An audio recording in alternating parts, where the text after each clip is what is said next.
Hey guys, welcome to Cosmic Road Live. We're going to watch the UFO hearing in Congress. Looks like a good number of you are already here and got great comments talking about the David Grush situation. Yeah, what the hell happened there? Did somebody brandish a gun at David Grush on his way to the skiff? Yeah, I mean, what the hell? And it possibly was in while he was in his car. Yeah, a weird situation. I hope we get some answers on that. But yeah, we have a UFO hearing in Congress in a few minutes. So that's going to be exciting.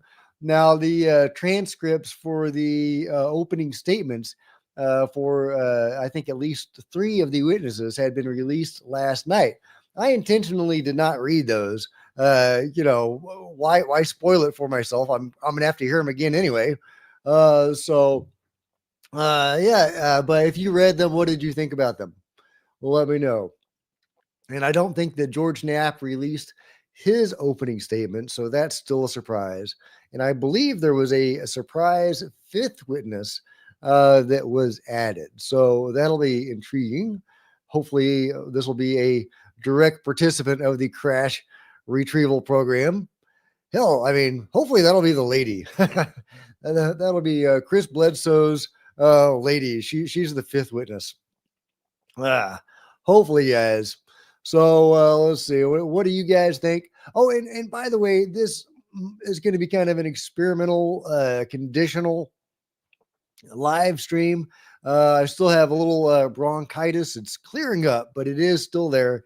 And if I'm coughing or sneezing too much, I might have to just go and let you watch a different live stream because I think everybody is live streaming this as they should. So yeah. Hey Dennis, how's it going?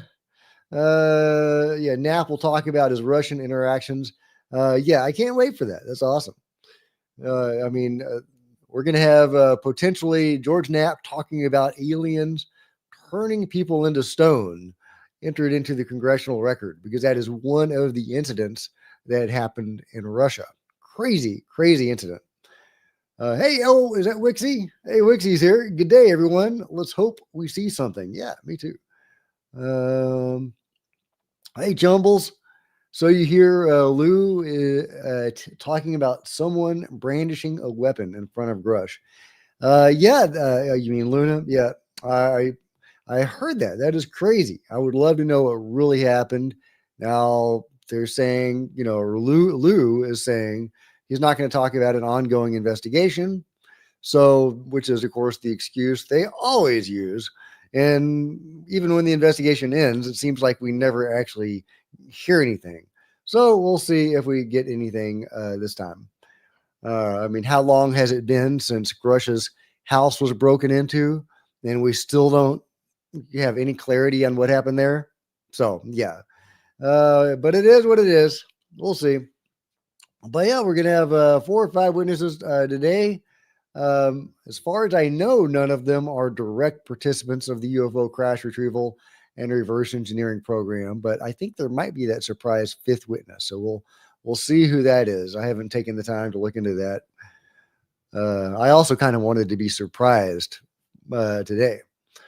Let's see. Fast Man Pajama says, I am going to make some air fried ravioli. All right, nice. Yep, we'll see. All right. Well, we got 2 minutes left until this bad boy gets started. If it starts on time, but it is the government, so we'll see. Oh, we got somebody from Germany. Hey, greetings. Top. Okay. I said that. I nailed that. Topo. Okay. Zarin Wevon says, hopefully there will be dramatic testimony of intergalactic Miss I can't even say that word. Only a sex scandal will grab the zeitgeist. Let's hope there's some sexy alien stories. I agree. Let's do the orgies on Zeta Reticuli. That'll get the clicks. That'll get the average American interested in this. Edsta says, any ideas of what white flying orbs during the day can be? I have a video of it and didn't think they were birds since they are really high in the sky. Well, I mean, there's, luminous white balls that are seen frequently. That's one of the most common um, reported UFOs I've seen. I've seen several of those that are high in the sky, whatever those are, white balls of light in the sky. So if that's what you're talking about, let me know. Baxter's saying hello. Hey, Bax, you want to come up here? Baxter's my cat. He's going to the window. Okay. All right. Well, he's going to the window. But you'll see. Sexy aliens, bring in the Nordics. There need to be more sexy aliens. We got the Nordics. But yeah, we need more variety. MLA Tube says, now preparing my extra large Bufkus burger. Yeah, I mean, I don't think anybody's like super, pumped about this particular hearing. We were promised direct participants of these programs, and it doesn't look like that's what we're going to get. Still, this is forward progress. We have members of Congress talking about UFOs with people that have seen UFOs, credible people. This is moving the conversation forward, and there could indeed be some juicy stuff to come out of this. We'll just have to see where this goes. Libercade says the cat people are probably sexy. The cat people, yeah. There's the lion beings and all sorts of stuff. Sexy reptilians. Well, I don't think about reptilians as being sexy, but they sure do get around, don't they? I mean, it seems like half the stories of reptilians that are out there are them getting it on with somebody, right? John says, hi, Jack. Was going to watch with Ross, but I like you better. Well, thank you, John. I appreciate that. Shout out to all our cousins around the world. Seen them look like a melting light bulb. Cheers. Okay, cool. Jason H says, time for some industrial disclosure complex. Yeah, I mean, I think that, I like the idea of disclosure becoming an industry. I think that's cool. Jock says, I'd love an alien reptile girlfriend. Yeah, and they can transform, right? They can shapeshift into anything you like, right, Baxi? That sounded a little weird, but okay. Hey, yeah, okay. Okay. All right. Baxter is trying to figure out if he wants to bite me or not. That's what I'm dealing with there. There's a cat. Okay. Nope. Okay. Probably shouldn't have moved that. All right. Nope. Still too high. That was too low. Okay. Whatever. Let's see. It still says, yes, I recorded them on my phone. I don't know if links are allowed, but I would love, feel free to drop a link to that. I would like to see your UFOs, your white luminous balls of light, if that's what we're talking about. Now there are white sprite kind of things that people see lower to the ground. And these can be, and we learned about these in Reiki when I was taking Reiki class, and we went out and actually looked at them, or my wife did, and she dragged me along and we saw them. These white little motes or sprites or whatever they are, that come out of like trees and stuff. It's weird. I don't know what those things are, but they're tiny and they move really fast. So I don't think that's what you're talking about. You're saying something high in the sky. Jumble says, bite him. Thanks, Jumbles. Baxter does not need any inducement to bite me. Fastman Majama says, I use Olama Jenna 3 to catch UFOs. If anyone wants to learn, see my tutorial. Okay, cool. Well, everybody go check out Fastman Majama's tutorial and feel free to drop a link. Rainstorm Hunter says, maybe Val Thor will be a special guest. Hey, he might still be out there. John says, sorry, Jack, my thumb's broken. Words don't always come as I want. Well, me either. My thumb isn't broken. Yep. Imagine those light balls melting in the sky in front of you. Yeah. Okay. Ann says, I have a photo of what looks like a gnome, but he is camouflaged. Whoa, you have a picture of a gnome, like a living being, not like a garden gnome, but like an actual thing, but he's camouflaged. What does that look like? Like a blurry shape? I'm really, I'm very interested. That sounds really cool, and I would love to see that. Feel free to drop a link to that. That sounds amazing. Eversar says, Tim Clark, people won't believe it anyway. Okay, where is this thing? We're 4 minutes into it. All right. Nothing going on. That is, as far as I know, the only link to it. Hey, if the link has changed, if you see it somewhere else, let me know. But as far as I know, this is it. And okay, talking about the gnome, Anne says, but you can see him and tell us gnome. Tell us gnome. Okay, here we go. Additionally, without any objection, the following members are waived onto the task force for the purpose of questioning witnesses at today's hearing. Representative Biggs of Arizona, Representative Begich of Alaska, Representative Ogles of Tennessee, Representative Titus of Nevada, and Representative Moskowitz of Florida. There are no objections. I recognize myself for the purpose of making an opening statement. Good morning and welcome to the hearing regarding UAP disclosures. For too long, the issue of unidentified anomalous phenomena, commonly known as UAPs, has been shrouded in secrecy, stigma, and in some cases, outright dismissal. Today, I want to state clearly that this is not science fiction or creating speculation. This is about national security, government accountability, and the American people's right to the truth. I have spoken now to a number of whistleblowers from the military, to include the infamous Eglin Air Force Base incident that occurred when myself and former Representative Matt Gaetz, as well as Representative Burchett, followed up on a lead from multiple active duty Air Force pilot whistleblowers that alleged that the United States Air Force was covering up UAP activity at Eglin Air Force Base.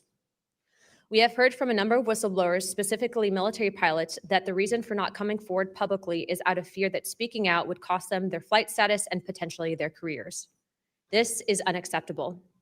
We cannot protect our airspaces if our best trained observers are silenced. We cannot advance science if we refuse to ask questions. And we cannot maintain trust in government if we keep the American people in the dark. Now, Congress has tried to fix this problem. Congress tried to create formal channels through the All-Domain Anomaly Resolution Office, also known as AARO, and the Intelligence Community Inspector General for service members and officials to make disclosures. But the reality, the reports come in are often to brush aside, slow-walked, or met with skepticism rather than serious investigation. Recently, the former AARO director, known as Sean Kilpatrick, attacked our witnesses and members on this committee. It should be noted that he's a documented liar and brings into question what his purpose at AARO really was if it was not to follow up on investigations and disclose his findings to members of Congress. A former Deputy Assistant Secretary of Defense for Intelligence, Chris Mellon, described a report published by AARO that found no evidence that any USG investigation, academic-sponsored research, or official review panel has confirmed any sighting of UAP-represented extraterrestrial technology. As the most error-ridden and unsatisfactory government report I can recall reading during after decades of government service. I love that Mellon she's further blasting noted that AARO this and the was the lovely first Sean AARO Kilpatrick. report submitted That's to Congress awesome. without the Director of National Intelligence's sign-off, and seemingly excluded input from any scholars or experts who have studied or written extensively about this topic, as would normally be in any other case in this field. Mellon determined that this report failed to fulfill the congressional mandate under which it was required, omitted entire agencies with known investigations or activities related to UAPs, and omitted any discussion of efforts to hide classified or unclassified information about UAP. Such efforts were unaddressed by the report, despite the existence of agency records and investigations concurring with them, including those at U.S. Customs and Border Protection. If we set up offices and oversight bodies only to let them become graveyards for testimony, or worse yet, ruses for pretending to investigate when in actuality there was no follow-up, then we are not doing our jobs. In recent months, Congress has also been presented with evidence that points to technologies that, to our knowledge, are beyond our current capabilities. It is our duty as elected representatives to follow the facts wherever they lead and to ensure that those facts are not buried under classification stamps or bureaucratic excuses. Let me be clear, whether UAPs represent adversarial technology, natural phenomena, or something beyond current human understanding, Congress has a responsibility to investigate. If these objects are foreign in origin, then they pose a direct threat to our national security. And if they represent something unknown, they demand rigorous scientific inquiry, not ridicule, not secrecy, and not silence. The stakes are very high. Adversarial nations are not waiting for us to catch up. They are studying these phenomena as well aggressively, as multiple nations have also announced their own parliamentary investigations into this very topic. If we are to continue to hide information from ourselves, we risk strategic surprise. If we continue to ignore our pilots and service members, as well as countless government whistleblowers, we risk losing their trust. And if we continue to shield the truth from the public, we risk eroding the very foundation of democratic accountability. This is why this hearing matters. This is not about fueling speculation. This is about demanding the basic transparency from the Department of Defense and the intelligence community and other military contractors. It is about asking the questions every American has the right to ask. What do we know? What don't we know? And why in a free society are we being told so little? A major barrier to this committee's inquiry into UAPs has been the lack of cooperation and transparency from the Department of Defense and the intelligence community. In preparation for previous UAP hearings, the committee repeatedly asked the Department of Defense to allow members to view videos and files related to UAP incidences. Unfortunately, the Department of Defense notified the committee staff that due to the department's special access program rules, only members of the House Armed Service Committee, as well as the Defense Subcommittee on House Appropriations, also known as HAC-D, were allowed to be read in onto such programs. For a non-committee member to be allowed to view these documents and videos, individual members must be approved by the chairman and ranking member James, of both did you House just and give me HAC-D. 200? Did you just Staff donate oversight has $200? presented a consistent Wow, problem damn. for Congress, as well Thank as you, program James. That is budgets a are hell of a classified. donation. Additionally, I really oversight appreciate reporting it. to That's Congress is awesome. classified and only provided to the authorizing and appropriations committees of jurisdiction. The American people are not fragile. They do not need to be shielded like children from reality. What they cannot tolerate and what they will not forgive is a government that withholds the truth and punishes those who dare to speak up. I want to close with this. Rock on, Future man. generations will look back at this moment and ask what we did when presented with the unknown. Did we look away, embarrassed or afraid, or did we pursue the truth with courage? I intend to be on the side of truth, transparency, and accountability, and I hope my colleagues on this task force will be able to do the same. To quote a few elected officials. Oh my gosh, you're going to quote people now. Okay. I may have to break in here, guys. What are you thinking? I mean, this is just, tepid opening statement, or, not lighting a fire exactly. But by the way, thank you again, James. That was an amazing super chat or super thanks. I really appreciate it. You kick ass, man. I really, really thank you for it. But yeah, this is, Anna's statement is what it is. She's a politician, and it's a political statement for a congressional committee. It's not exactly the Gettysburg Address here. But whatever, it's important, I guess. But I kind of would like to get to the meat. I don't know about you guys. Let's see, what are y'all thinking? The Cool Creative Build channel says, praying we learn something substantial. Yeah, me too. Zoran Weaven says, so monotonous. Yeah, and monotoned. Surreal says she needs to show us the raccoons. Okay, no comment. All right. Fast Man Pajama says, wow, that is true love. I missed something there. Okay, here we go. We got something else. To take action to restore the government's credibility. Bringing transparency to an issue of great public interest is a step toward doing just that. So I thank Chairwoman Luna for calling this bipartisan hearing to discuss unidentified anomalous phenomena, or UAP, which is today's term for what was commonly known as UFOs, unidentified flying objects. And while some people think of flying saucers when they hear these terms, it is vital that we focus on the real-world impact of UAPs on critical infrastructure, civilian safety, and national security. There is good reason to believe that most UAPs have origins far closer to home. Currently, NASA has not found any evidence that any UAPs have an extraterrestrial origin. Our adversaries are working to develop new capabilities to gain military advantages, and those efforts are likely explanation for the mysteries that we have observed. Nevertheless, the federal government has a responsibility to the American people to investigate and provide transparent disclosures about every incident. The federal government is equally obligated to protect those who report what they've seen, especially to commanding officers and supervisors. And Congress should do everything in its power to protect whistleblowers and conduct oversight of agencies that are failing to provide that protection. Democracy depends on transparency, and transparency often relies on the courage of individuals willing to risk their careers, reputations, and in some cases, their personal safety to tell the truth. So I look forward to hearing from the witnesses today. We should welcome their accounts and acknowledge the bravery they have shown to come before us. We must ensure that all whistleblowers feel that they can come to Congress to tell their stories without fear of retaliation or professional consequences. We need transparency, not just to make better policy, but also to ensure that information flows between all those who need it. There are too many tragic examples in our history where information lapses and a lack of cross-agency coordination led to disaster. Just this year, failure to communicate between FAA and the Department of Defense led to tragedy over the Potomac. The Biden-Harris administration sought to eliminate some of these lapses when it established the All-Domain Anomaly Resolution Office at the Department of Defense. AARO can convene sources from all branches of military, the FAA, and NASA to combine forces to create a comprehensive picture of what is happening in our skies.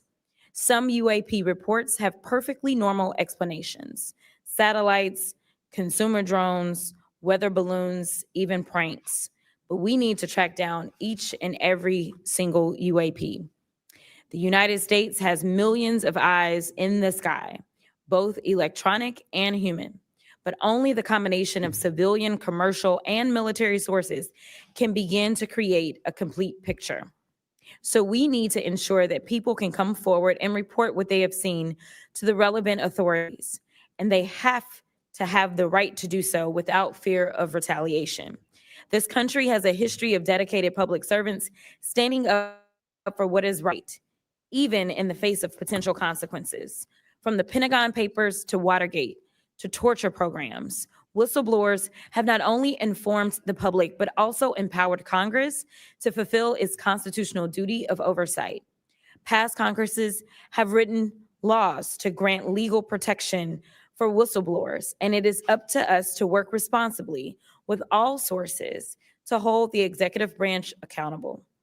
We are here today to listen to the stories of those who have witnessed events of interest to the American people, and to support the policies that cultivate an environment that welcomes and protects whistleblowers. I hope this hearing will be an example of the respect and protection whistleblowers deserve and the importance of conducting oversight of the federal government. I yield back.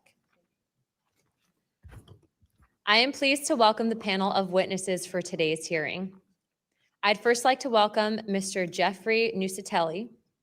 He's a United States Air Force veteran and a career federal employee with more than 20 years of experience in national security, law enforcement, and public administration. Next, we have Mr. Alexandra Wiggins. Mr. Wiggins is currently serving as a Senior Chief Operations Specialist in the United States Navy. Mr. Wiggins is testifying in his personal capacity today and not on behalf of the United States Navy. Next, I would like to recognize the gentlewoman from Nevada, Representative Titus. Thank you very much. That is a who's who of ufology. You got Jaime Maussan over there. You got James Fox, Danny Sheehan. What a great group over there. That's awesome.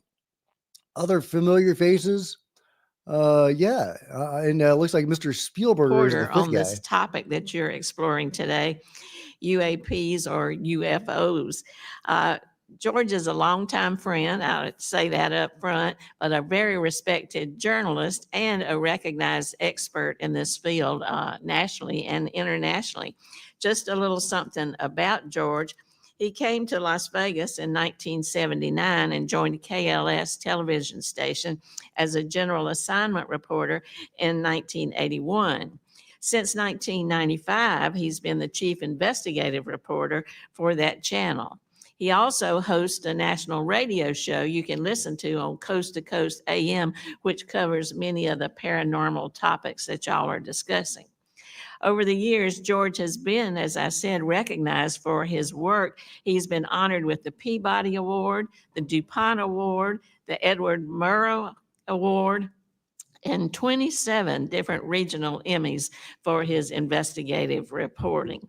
Indeed, he has told Nevada's story with clarity, with objectivity, and with integrity. So I know that his testimony today is going to be of great interest and value to this committee. So thank you very much. Next, we have Mr. Dylan Borland. Mr. Borland is a United States Air Force veteran and has a long career in federal service. And finally, I'd like to introduce Mr. Joe Spielberger, a senior policy counsel at the Project of Government Oversight. Pursuant to Committee Rule 9G, the witnesses will please stand and raise their right hand.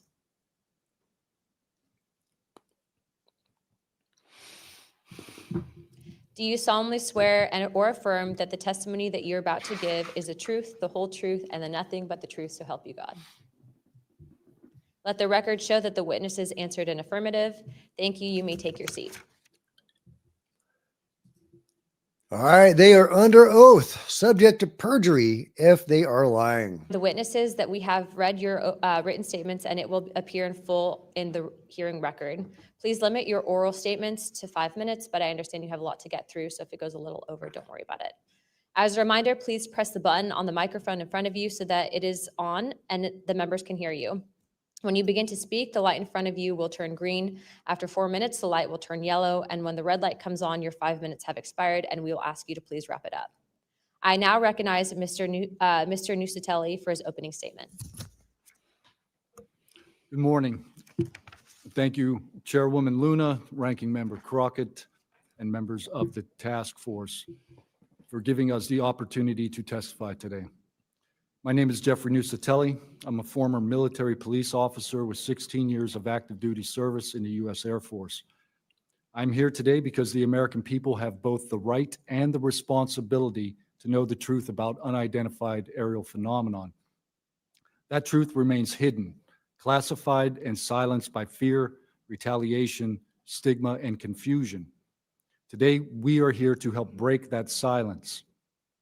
Between 2003 and 2005, 5 UAP incidents occurred at Vandenberg Air Force Base, home to the National Missile Defense Project, a top national security priority. At the time, we were conducting launches deemed by the National Reconnaissance Office as the most important in 25 years. These were historic launches. These facilities were vital, and they were repeatedly visited by UAP. Each incident was witnessed by multiple personnel, documented, investigated, and reported up the chain of command. We sent information up, but we got no guidance down on how to handle these events. I personally witnessed one of these events and investigated others as they occurred. 6 other service members have provided me with the information that I will share with you today. The incursions began on October 14th, 2003, when Boeing contractors reported a massive glowing red square silently hovering over 2 missile defense sites. After several minutes, it drifted further east onto the base and vanished over the hills. This event, now known as the Vandenberg Red Square, was referenced by Representative Luna at the first hearing on this topic. Official Air Force records of this event are in possession by Aero and the FBI. Later that night, while I was on duty, security guards at a critical launch site reported a bright, fast-moving object over the ocean. I responded to the incident. Chaos ensued over the radio as the object approached rapidly. I heard my friends screaming, "It's coming right at us, it's coming right for us, and now it's right here." Moments later, I heard them say that it had shot off and was gone. When I arrived on scene, I talked to 5 shaken witnesses who described a massive triangular craft larger than a football field that hovered silently for about 45 seconds over their entry control point before shooting away at impossible speed. About a week later, another patrol reported a light over the ocean behaving erratically. Believing it might be an unannounced aircraft, they declared an emergency, and an armed response force responded. Before the forces could arrive, the object descended and either landed or hovered on our flight line and then took off again at impossible speed. The witnesses to this event were threatened and intimidated afterward. They were told to keep quiet and think about what they were reporting. After that, things did get quiet until about 2005, when another patrol reported a massive triangular craft larger than a C-130 silently floating over the installation. He watched it for a few minutes. It traveled west and disappeared into the night. And then I had my own encounter, again in 2005. I was off duty, sitting in my backyard with two other police officers when we noticed what first appeared to be a satellite in orbit, but it wasn't acting like a satellite. The light was strange, it was pulsing, and then it started to maneuver. It dropped in elevation. At times it would vanish from view and reappear in a different location in the sky, and eventually it reappeared 200 feet over my house. It was a 30-foot diameter sphere of light. My friends and I watched it for a moment, and then it gently accelerated and traveled up and disappeared into the stars. These events profoundly changed my life and the lives of my friends. We stand at a pivotal moment in history. The question is no longer whether these events are real, but whether we have the courage to face them.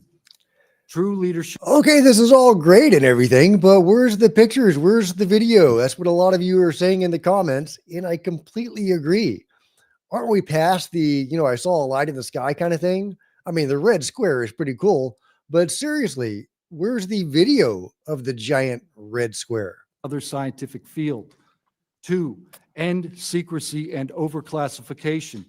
Transparency is the foundation of truth. Without it, witnesses like us are dismissed. 3, protect the witnesses. Many stayed silent out of fear for their careers, reputations, and the safety of their families. Protect them, and you will embolden others to join this cause. These phenomena challenge our deepest assumptions about reality, consciousness, and our place in the universe. Exploring them can unlock transformative breakthroughs in technology, biology, and human understanding. Let this be the moment when America chooses courage over fear, transparency over secrecy, and progress over stagnation. Let's show the world that our nation leads not only through strength, but through fearless pursuit of the truth. Thank you. Thank you, Mr. Nucatelli.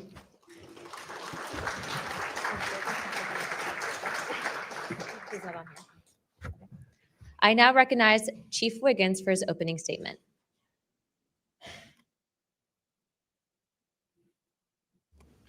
Please press your button. Thank you. I just had to say, I wouldn't mind getting a smile like that from Anna. And members of the task force and the committee, thank you for the opportunity to testify today. My name is Alexandro Wiggins. I'm an active duty U.S. Navy Operations Specialist, Senior Chief Petty Officer, father of 3, and dedicated American testifying today in my personal capacity. The views I share are my own, and I do not represent the official positions of the Department of the Navy or any subordinate organization. On the evening of February 15th, 2023, at approximately 19:15 PST, in the Whiskey 291 warning area off the coast of Southern California, I was serving on board USS Jackson. During that period, I moved between the Interior Communications Center, ICC-1, and the bridge wing, correlating the sensor picture with visual observations, part of my routine responsibilities for surface and air picture management. What I observed and what our crew recorded was not consistent with conventional aircraft or drones as they appear on our system. A self-luminous tic-tac shaped object emerged from the ocean before linking up with 3 other similar objects. The four then disappeared simultaneously with a high synchronized near instantaneous acceleration. I observed no sonic boom and no conventional propulsion signatures.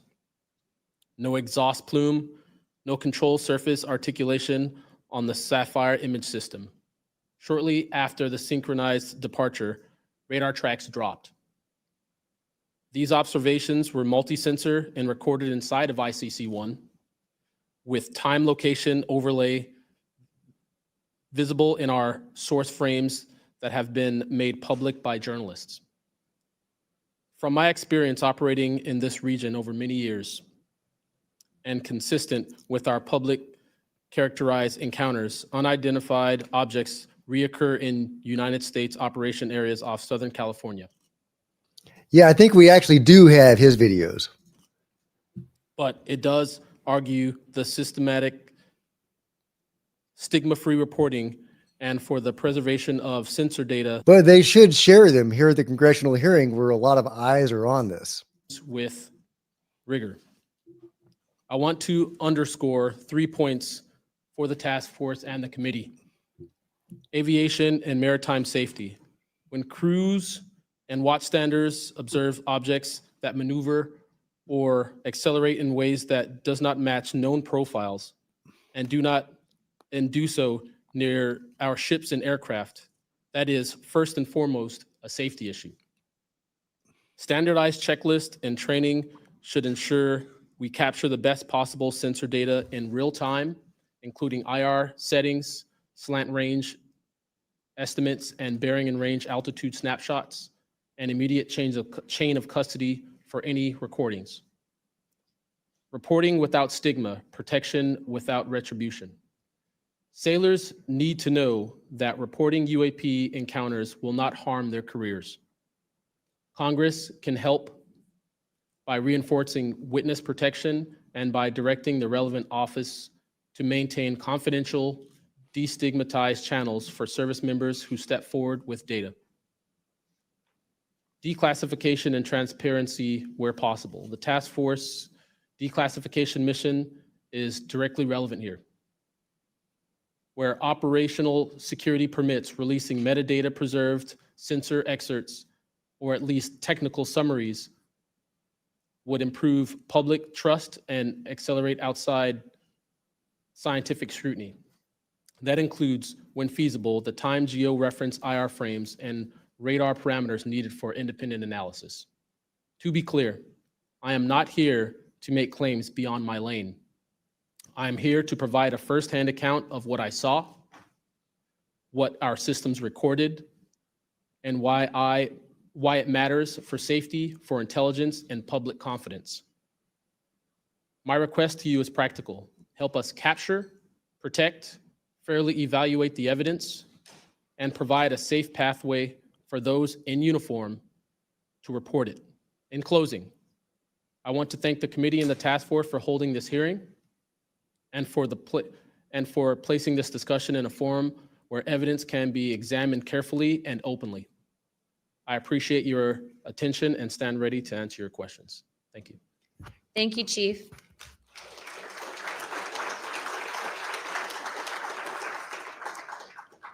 I now recognize Mr. Knapp for his opening statement. Good morning, Chairwoman Luna, Ranking Member. Looking forward to Ms. this. Crockett, and members of the task force. And Dina Titus, I just knew we were going to get you involved in this topic at one point. Great to see you here. I'm George Knapp, Chief Investigative Reporter at KLAS TV in Las Vegas. I began my pursuit of this weird mystery way back in 1987. And for 38 years, I've always approached this as a news story. It's not a matter of faith or belief. To me, it's a story, and it's an important one. I'm proud to be here alongside these witnesses today, men who have seen strange things and stepped forward to tell the world about it. Whistleblowers and witnesses who step up are routinely insulted, belittled, or worse. They risk their reputations, their careers, their clearances, their livelihoods, and sometimes much more than that, even their freedom. I know that one of the goals of the task force here is to figure out ways to protect whistleblowers and witnesses. And it's a tall order because so many of the things that happen to witnesses like these are extra legal. They're carried out by persons unknown, as Mr. Dave Grush, sitting up at the top of the room, knows all too well, including events in recent days that have happened to him. I want to share a couple of things that I've learned along the way on this long journey, and I submitted most of that in written form because I estimate that my statement here today would take about 4.5 hours. So I'm going to try to jump over and touch on the more important salient points. I submitted a detailed written statement for the record, and we'll go into a lot of that here. But the public has been told over and over since the late 40s, there's nothing to worry about here. These mysterious craft seen by millions of people in the skies, in the oceans, over the land are not real. They're not a threat. The witnesses are wrong. They're crackpots. Don't believe it. That changed for me. What got me hooked is the paper trail. Documents that were squeezed out of the U.S. government after the FOIA, Freedom of Information Act, became the law of the land. And those documents paint a much different picture than what the public, the press, and Congress have been told over many years. The documents from military and intelligence personnel behind closed doors admit that, quote, these things are real. They're not fictitious. They can fly in formation. They're evasive, and they outperform any aircraft known to exist, including ours. The public, of course, as I said, has been told something much different. Back in 1989, I reported about a guy named Bob Lazar, who claimed that he worked at a facility dubbed S4 out in the Nevada desert, very near to Area 51. He said he was part of a reverse engineering program. He said there are alien craft that will be taken apart to figure out how they operated out there. And that was a pretty tall order. I had clearly taken a dive into the deep end of the pool there. But in the years since then, I've interviewed dozens of other people, and I've detailed what their testimony has been in the written statement. They include Senator Harry Reid, Senator Howard Cannon, also of Nevada, a guy named Al O'Donnell, who was the first general manager of EG&G in Nevada, which managed the Nevada test site, which blew up hundreds of nuclear weapons. There's a guy named Dr. James Lukatsky, who was a career scientist with the Defense Intelligence Agency, who was the guy who initiated a program called OSAP, Advanced Aerospace Weapons Systems Application Program, which is, as far as we know, the largest acknowledged UFO program ever funded by the U.S. government, which put together an amazing pile of information that members of this committee. Talk about the skinwalkers, George. Talk about them. The DIA still hasn't released 95% of what was prepared by that program at a cost of millions and millions of dollars. The one name I do want to bring up in this session, though, is Robert Bigelow. So looking into the idea of crash retrievals and reverse engineering, while OSAP, that program, was active, the DIA's contractor, Robert Bigelow of Las Vegas, made a bold attempt to acquire physical proof of UFO crashes. It's been widely reported and suspected that Lockheed Martin is one of the contractors, the defense contractors, that has held this stuff, stored it away in secrecy, and tried to figure out how it works. I have confirmed on the record that Robert Bigelow and a trusted colleague from OSAP met with and negotiated with senior executives at Lockheed Martin and hammered out a deal wherein Bigelow's company, Bass, would receive a quantity of unusual material that had been stashed away and protected at a facility in California. That material was not made here. I want to move on now to the Russia files, because that was going to be sort of the central impetus of what I was going to talk to you about today. Back in the early 90s, I got into Russia, met with a number of their defense officials, Ministry of Defense and others, who confirmed for me that Russia had been doing the same thing the United States had been doing, that is, secretly studying UFOs while publicly saying something completely different. The documents and interviews that I obtained and have now shared with this task force show that the USSR launched what is almost certainly the largest UFO UAP investigation in the world. The first phase of that was an order was sent out to the entire USSR military empire that every unit, you see anything strange in the sky, a craft, an orb, something unusual, you had to gather all the evidence, collect testimony from the witnesses, look for physical evidence, and all of that information went into one program at the Ministry of Defense. Thousands and thousands of these reports came in.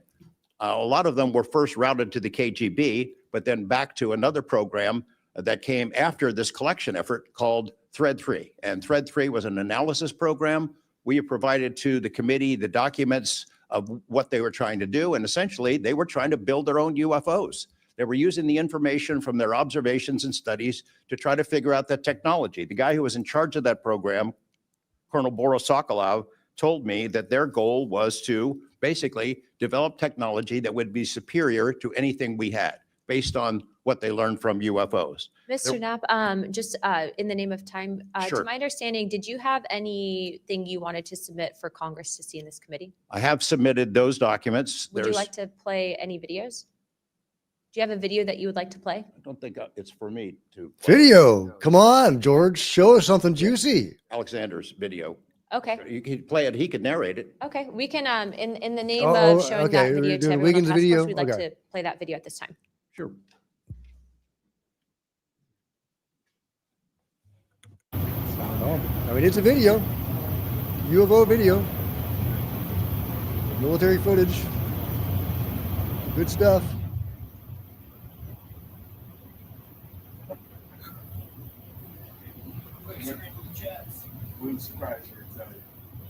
But you got to wonder, is Jeremy Corbell a little pissed? You know, there's that whole dust up with Michael Schellenberger last time. And you know that Jeremy feels like he should have been the witness and not Schellenberger for the Immaculate Constellation. That attack. shit took off earlier. But now George is the witness. If we can get rid of the audio real quick. Mr. Wiggins and Mr. Knapp, we'll get back to what that video was in a moment, but we just want to make sure that it was entered into the record as well as all the documents. Those will be able to be publicly found for everyone in the country to view.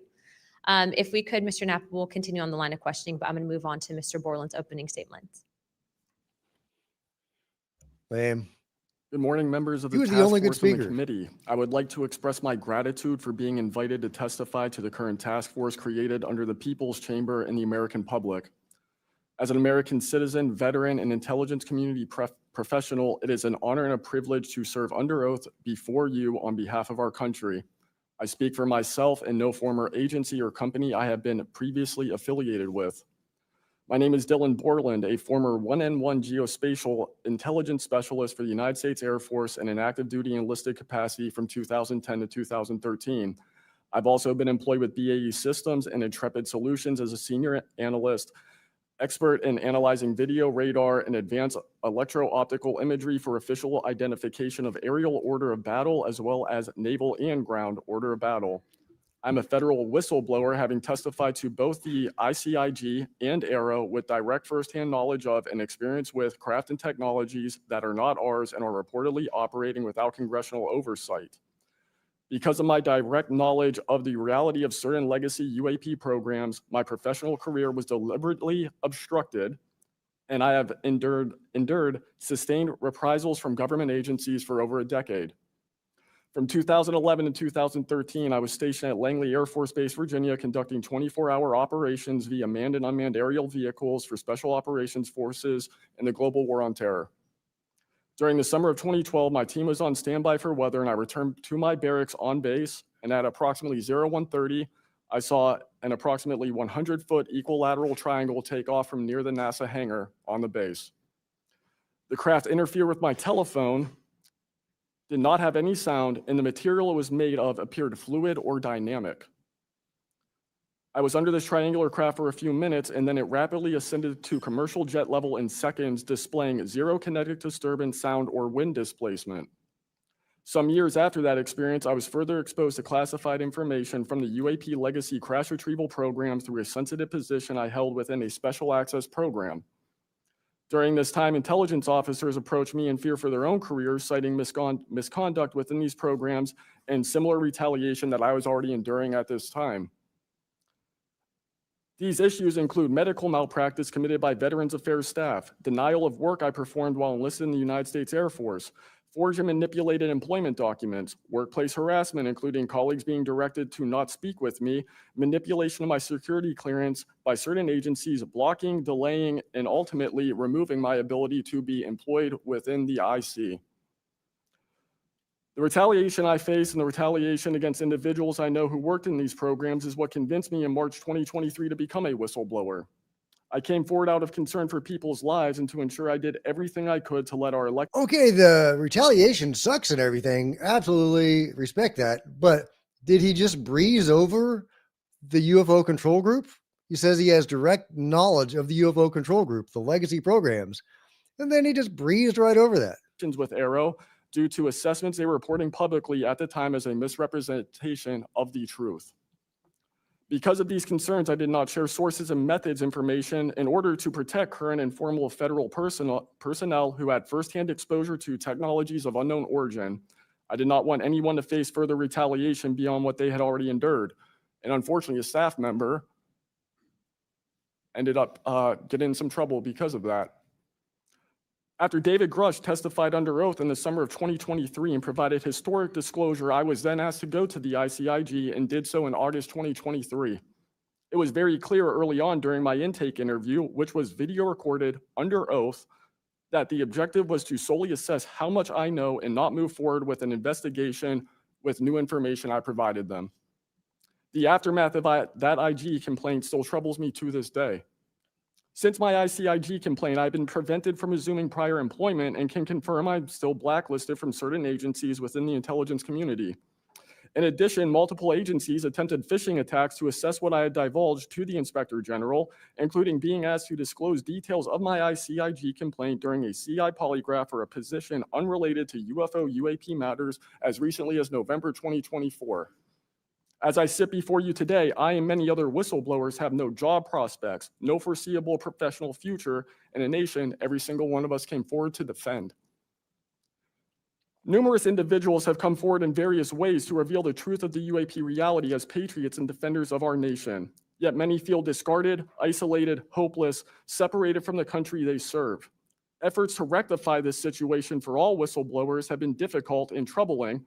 And to my fellow whistleblowers and officials who know this information, I offer you my apology, something that I have never gotten, and I'm giving it to you. I swore an oath to the Constitution of the United States, an oath that demands truth and transparency for our democratic republic to function. Each day, these truths remain hidden from our citizens. Humanity drifts further from the principles our nation was founded to uphold. Each day, victims of crimes committed by agencies and companies maintaining this secrecy are denied justice as another day our Constitution is shredded. In 2023, Patriots provided this committee and the executive branch with undeniable proof of the UAP reality, and I commend your continued commitment. The future of humanity is one which we either travel to the stars or regress to the Stone Age with this technology. My career has been to deliver critical information to decision makers. Your role as elected by your representatives is to act on it. The time to act is now. Thank you. Well, it's frustrating. I mean, I hear what he's saying, and that's horrible about the retaliation, but he has direct knowledge about the UFO control group that he could have been testifying to. That's what I wish the bulk of the testimony had been about, or some of it. Mr. Borland, thank you for your service to our country, and we appreciate you. And we are sorry about how you've been treated, and we will make sure that. Yeah, no, I absolutely respected that. Thank you, And Mr. it's an important Spielberger, thing that does need please, to your be opening changed. remarks. Chairwoman Luna, Ranking Member Crockett, and task force members, thank you for the opportunity to testify here today about the importance of strengthening whistleblower protections, especially in the context of national security. I'm a senior policy counsel at the Project on Government Oversight, a nonpartisan independent watchdog organization that investigates and exposes waste, corruption, abuse of power, and when the government fails to serve the public or silences those who report wrongdoing. Whistleblowers are the first line of defense to root out waste, fraud, abuse of power, and corruption in our government. Congress relies on whistleblowers so that it can fully exercise its oversight and legislative authorities. It's understandable that former presidents of both parties have often taken a hostile approach toward whistleblowers. Their disclosures can embarrass the president and their political party or even lead to a national scandal. But whistleblowers continue to play a vital role during both Democratic and Republican administrations. They help Congress and the public identify and understand what government corruption looks like. Their disclosures fuel investigations and allow us to address wrongdoing and hold those responsible to account. That's why historically there's been a strong bipartisan consensus in Congress to support and protect whistleblowers. Doing so protects the country and ensures our government is more responsive and accountable to the people. National security whistleblowing in particular is a tradition going back to the founding of our country, and over time, national security whistleblowers and their disclosures have impacted some of the most fundamental issues and questions about how we wish to be governed and how our government can better serve its people. From the role the U.S. plays around the world to holding powerful actors accountable, government ethics and transparency, human rights and civil liberties, executive branch authority, First Amendment freedoms of speech and dissent, freedom of the press, and the public's interest and right to know. Despite this invaluable public service, blowing the whistle comes at great personal risk. Whistleblowers risk losing their jobs, careers, livelihoods, and reputations. They can face retaliatory investigations, lawsuits, and even serious criminal charges. And they can endure deep mental, emotional, and psychological harm. All of that risk to speak the truth, to ensure that agencies fulfill their core missions, and that they serve the best interests of the people. Those who retaliate against whistleblowers don't just violate their legal rights, they inflict real harm on our government and betray the public's trust. Targeting whistleblowers instead of the corruption they expose wastes agency resources and further allows that corruption to continue unaddressed. It can instill a chilling effect across an agency, fostering a climate of fear and distrust, quieting dissent and free speech, and deterring potential whistleblowers from coming forward in the future. Whistleblowers are often some of the most dedicated and principled public servants we have because of their willingness to put themselves on the line to do what's right. And Congress has historically supported them, again, on a bipartisan basis, but unfortunately, whistleblowing has increasingly become more politicized, with support for whistleblowers often hinging on which party is in power and which party is politically inconvenienced by the misconduct being exposed. But to be clear, targeting whistleblowers individually risks. Yeah, okay. So this guy's watchdog guy just talking, basically giving an op-ed here about, the problems whistleblowers face. That's fine and everything. But I see several people in the audience behind him that I would much rather hear talk. Why aren't they up there talking? Some people are asking, why is Matthew Brown, who is just in the next row, basically not up there talking instead of this guy? So, this is, the agenda for this meeting is whistleblower protection and transparency, and that's fine, and that's great. Absolutely, we need that. We may not get a more substantial hearing until we get that. So they're trying to get this meeting in place to give the impetus necessary to get those whistleblower protections. Hey, I totally get it, but I do think that it kind of is handicapping this particular meeting. That one guy was saying that, he had direct knowledge of the UFO control group, but he was only talking about the reprisals that he had faced, which, hats off to him. He sounds like he had been through some shit, and others have as well. And he was issuing an apology to them for what they had suffered. But he seemed to have a lot of information that he could have shared instead. But the thrust of this meeting and the agenda is whistleblower protection. So, but it's frustrating. Additionally, without objection, the following members are waived onto the task force for the purpose of questioning witnesses at today's hearing: Representative Perry of Pennsylvania and Representative Grothman of Wisconsin. Sorry, and Representative Biggs from Arizona. I already got you, but yeah, we're good. Without objection, so ordered. I now recognize myself for 5 minutes of questioning. Also, as my friend Mr. Moskowitz might have to go, would you like to go now? Okay, all right. Mr. Borland, in your testimony, you described witnessing large triangular craft while stationed at Langley Air Force Base in 2012. Can you explain what you observed in terms of size, behavior, and why you're confident it was not conventional technology? Great question, ma'am. So on the base, I lived in the barracks. There was a little smoke pit outside. I was there on the telephone and looking across to the flight line, and I see a white light pop up and stop about 100 feet in the air. I thought it was a weather balloon. I've seen tests from there before, weeknight, normal thing, not surprising. I actually finished my cigarette and I began walking up towards the flight line. There is a track, and because I was on 3 months of night work, I would walk the track at night when we were weather down. And as I began walking towards the light, towards the flight line and the track, the light then flies across the base, across the flight line, and as it flies to me, a triangle manifests around the light. I can't tell you if it's active camouflage. I can't tell you if it appeared around the light, but I can tell you that it was a white light and then it was a triangle. It stopped about 100 feet in front of me and approximately 100 feet above me. My telephone got extremely hot, completely froze, dead. I remember how thick it was. It was between 1 to 2 stories thick, equilateral triangle. I could never see the top of it, and the edges were 90 degrees.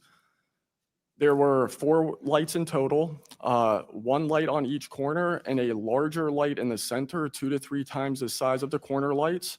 But what was really odd was the outside.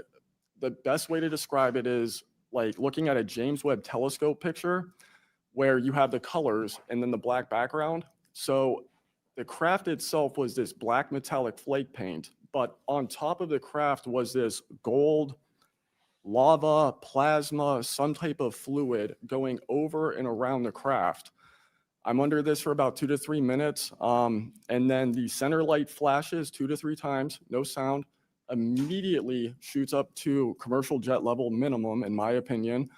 And I immediately feel static electricity all over my body. And then I smell the smell of after a thunderstorm or lightning storm, that really strong summer thunderstorm smell. Gets up to flight level. I'm trying to get my phone reset. And I can only see the center light at this point. If I didn't actually see it take off, I would have thought it was a star. And then it hovers up there and it begins to slowly move due east out over the Atlantic Ocean. I finally got my phone reset. The entire thing was about, from the time I saw the light pop up near the hangar until it took off out over the ocean, was about 15 minutes. Great sighting. And following up to that question, after you disclose this information to the intelligence community inspector general, you're subject to phishing attempts and job blacklisting. How widespread do you think this is across the intelligence community for those who raise concerns regarding UAP programs? It's a difficult question to answer. I think prior to David Grush and people beginning this process of bringing people into awareness of the reality of these programs and certain things people have witnessed, probably extremely widespread. I think today there's still an issue, but because people are able to come before you and people are speaking out, I think it has been somewhat less. I would hope, though, that people would, because if this goes back into closed doors, this is going to get really ugly. What type of behavior have you witnessed from former Aero director Sean Kilpatrick as well as his staff in relate to this information you provided to them? Did they ever try to classify this information as non-human technology? Good question. The problem with this is that I know what I experienced firsthand, and I know other things. I think the staff at Aero that I met with in March of 2023, I think they were good people doing the job they were told to do. I did not meet with Kirkpatrick. He was either not present or did not want to meet me that day. However, they did classify information about the reality of this subject. And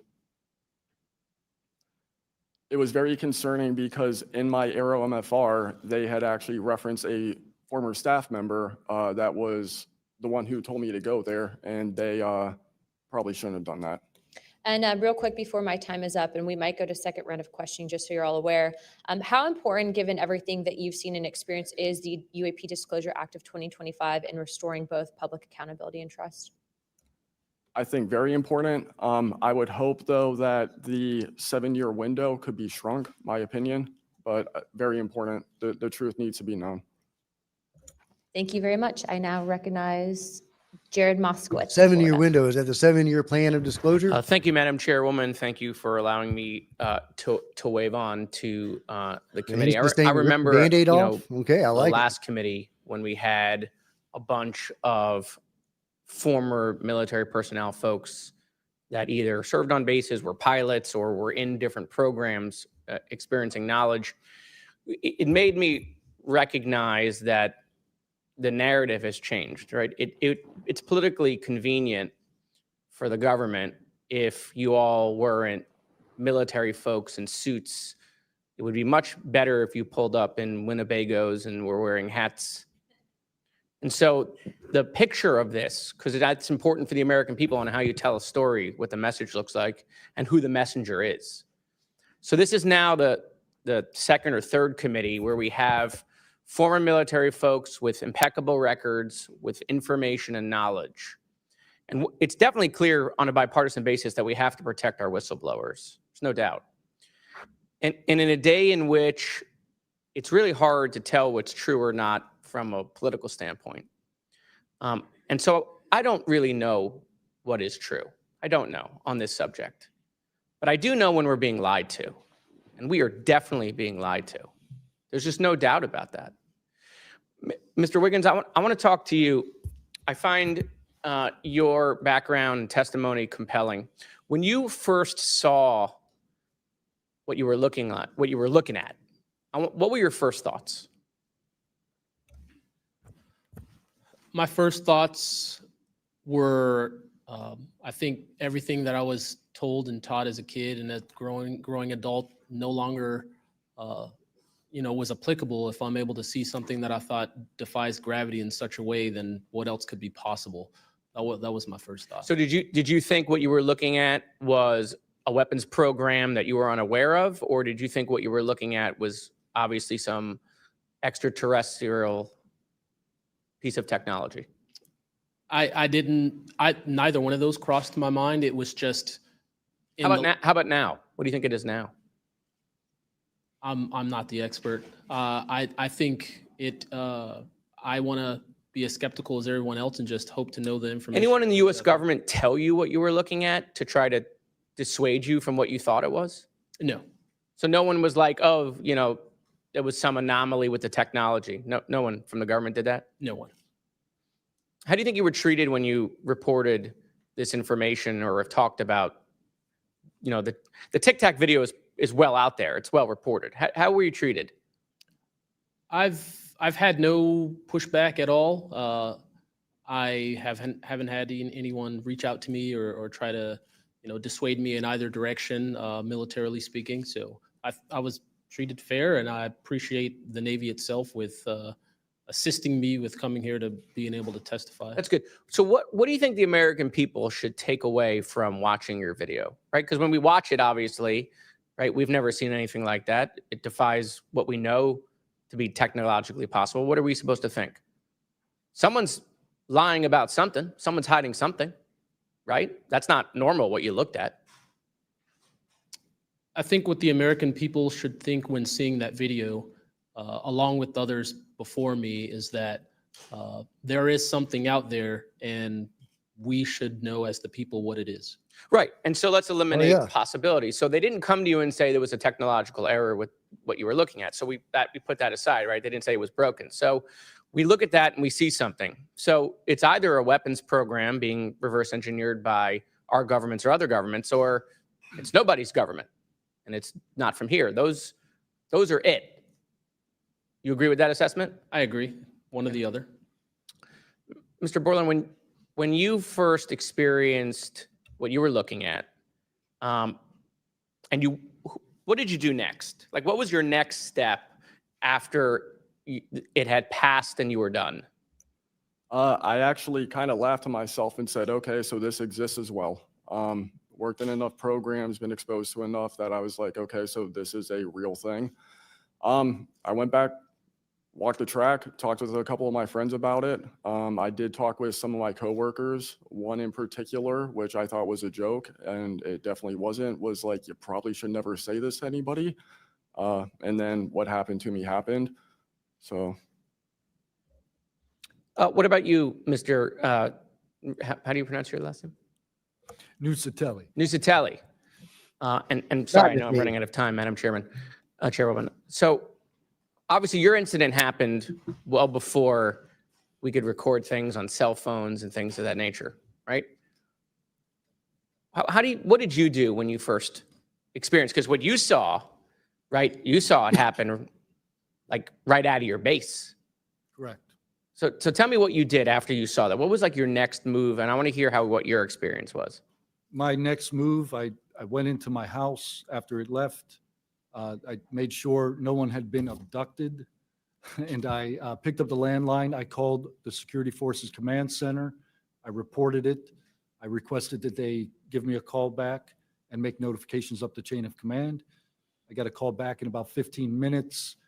They reported that the weather station reported no balloons or aircraft, nothing on radar, no aircraft inbound or outbound. So I got that notification. And then within the following day or two, me and the other witnesses wrote statements. We prepared a report, and then we filed all that information. Madam Chairman, thank you for your indulgence in my questioning, and thank you for continuing to lead on this subject. What do you and your friends think about it today? You all have talked about it. I mean, so what do you think about your experience as a collective group? That'll be my last question, Madam Chairman. I mean, we've been talking about this for 20 years. We don't know what we saw. What we saw changed our lives in the way we think about everything. It was incredibly profound. The object I saw, I don't even know if it was an object. It was a light. It was an orb. It didn't look like a craft, but it did look solid. And that's what we talk about. We noticed the object, and this was a pattern across all the encounters. Someone would see a light. They would pay attention to the light. And then the object responds. It performs for you. And then they come down and they investigate you. So it's almost like they're curious. So that's the thing we primarily talk about. Why did it come after we noticed it? Maybe it noticed us after we noticed it. You're welcome. I now recognize Representative Mace for 5 minutes. Thank you, Madam Chair, and I want to thank all of our witnesses for being here today. Mr. Borland, I'd like to start with you and ask a few questions. Were there any other witnesses when you saw the equilateral triangle? Were there other witnesses that saw the same thing? Not to my knowledge, ma'am. At that point, the only people that would be awake is those of us that were doing operations for the GWAT and then security forces. So not to my knowledge. And do you think that, in your opinion, that the equilateral triangle was the U.S. government's technology? I did once upon a time, but knowing what I know now, I'll have to answer that question in a skiff probably. Well, my next question is, you teased us, so knowing what you know now means what? I know enough to know that if you want an answer to that question, go to Arrow. They have the answer. Do you think it was a foreign government?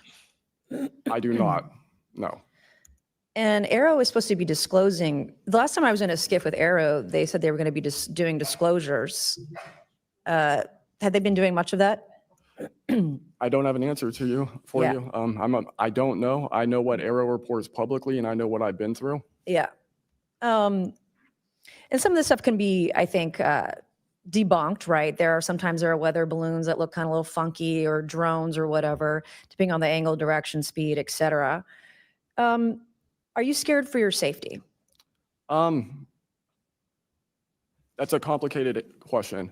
So being here today, if I say the wrong word, technically I can be charged with espionage.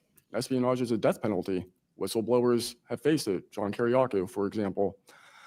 I am not scared for my physical safety in the sense of an agency or company coming to kill me, but I have no job.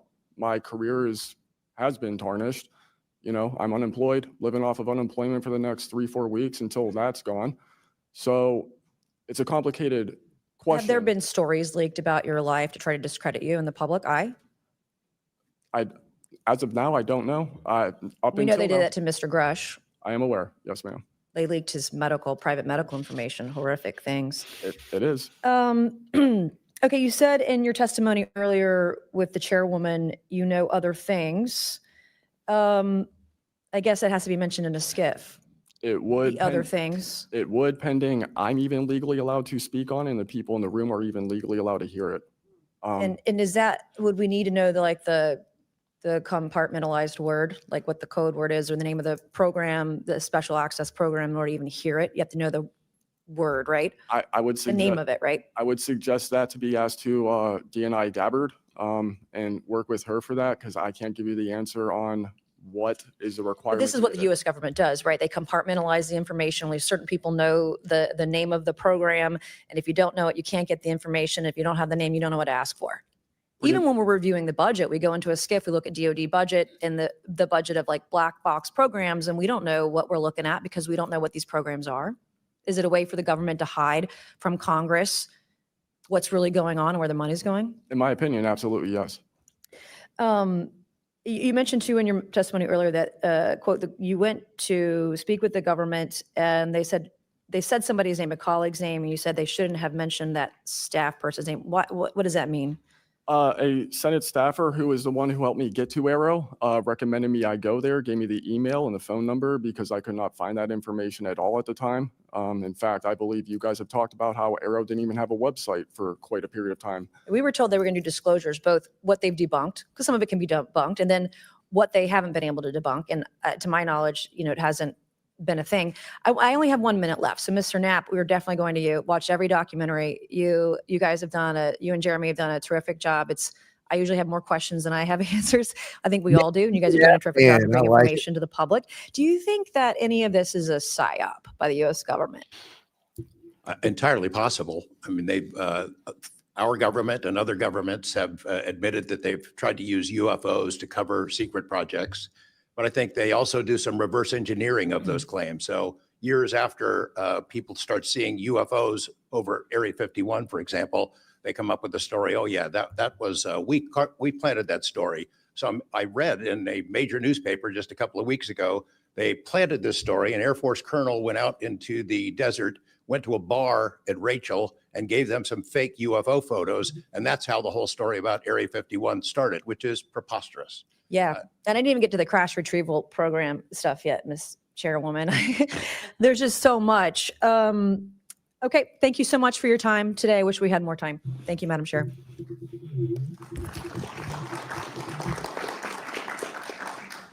I now recognize Ms. Crockett for 5 minutes.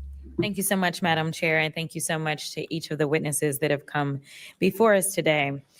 The federal government has had a long-standing overclassification issue in general. We all know that, from the assassinations of MLK and Malcolm X to the COINTELPRO and torture programs to now UAPs. The federal government has kept the American public in the dark about issues of immense public interest. The federal government has routinely made excuses for failing to provide transparency to the public, the most common of which is national security concerns. Mr. Spielberger, can you provide an example of when national security was inappropriately used as a pretext for classification? Congresswoman, probably one of the most infamous examples of that is the 9/11 Commission that found that overclassification was a key factor in the failure to adequately prevent the attacks of that day. In addition to that, what lessons from these oversight failures should guide Congress in approaching UAP oversight? Generally speaking, we would advise this Congress to ensure that agencies adopt general policy in favor of disclosure. Okay, I don't have much interest in what Spielberger has to say. He's not a witness. He's just a dude. Why is he speaking? Why is he there? Well, he's there because he's narrating the narrative. He's speaking to the narrative. I mean, I shouldn't say that, but the agenda, which is a pro whistleblower protection agenda, which is a good agenda, and that's what he's speaking to, and that's fine. We definitely need that. But are there other people that could be speaking? Yes, I'm sure Matthew Brown, who's sitting there, would be able to tell you about problems whistleblowers face. All right, is she going to ask a question of somebody interesting? No. Absolutely. So, okay. All right. Let's see. Wes says Spielberger is a shill. Get him out. I don't know if he's a shill. He's just not interesting. He's not a witness or anything. Well, why is he there? I mean, I know why he's there, but still. Thomas says we would advise Congress to smoke more pot. Yeah, I think they probably should. AKA Crazy Fool says, oof, not Crockett. Yeah, no comment. And says, y'all tried to get my DNA with a fake order. Okay, I missed something there. Let's see. MLA Tube says, oh my God, Crockett is such a shill, all about BLM. Let's see. All right. Where's Bob? Where's Bob Lazar? Was he there? Was Bob there? I mean, put him up there. Put him up on the stand. Did y'all see Bob in the audience? I couldn't, or somebody said he was there, but I haven't seen him. So yeah, let me know if you saw Bob. All right, come on, Spielberger. Tim says, not being horrible, but Mr. Spielberger might be a relative of Sean Kirkpatrick because he's so boring. Yeah, I'm pretty sure the lovely, lovely Dr. Sean Kirkpatrick actually took lessons on how to be boring. How else can you turn people off from UFOs? First, you give them disinformation, and you give them disinformation in the most boring way possible. So yeah, I mean, weather balloons, that's way too sexy, right? That's curved. He's not even going to go for weather balloons. He's just going to talk about the most boring, mundane, prosaic explanations. We'll see. What you guys got? Alien Breed says this is good that more people viewing the topic. Let it play out. Keep it positive. Oh yeah, absolutely. Wixie says even the people behind are falling asleep. Wes says let's get the real Spielberg. Oh yeah, and I'm looking forward to Spielberg's new movie. We got it's a UFO disclosure themed movie. That's gonna be badass. All right, let's see what her new question is.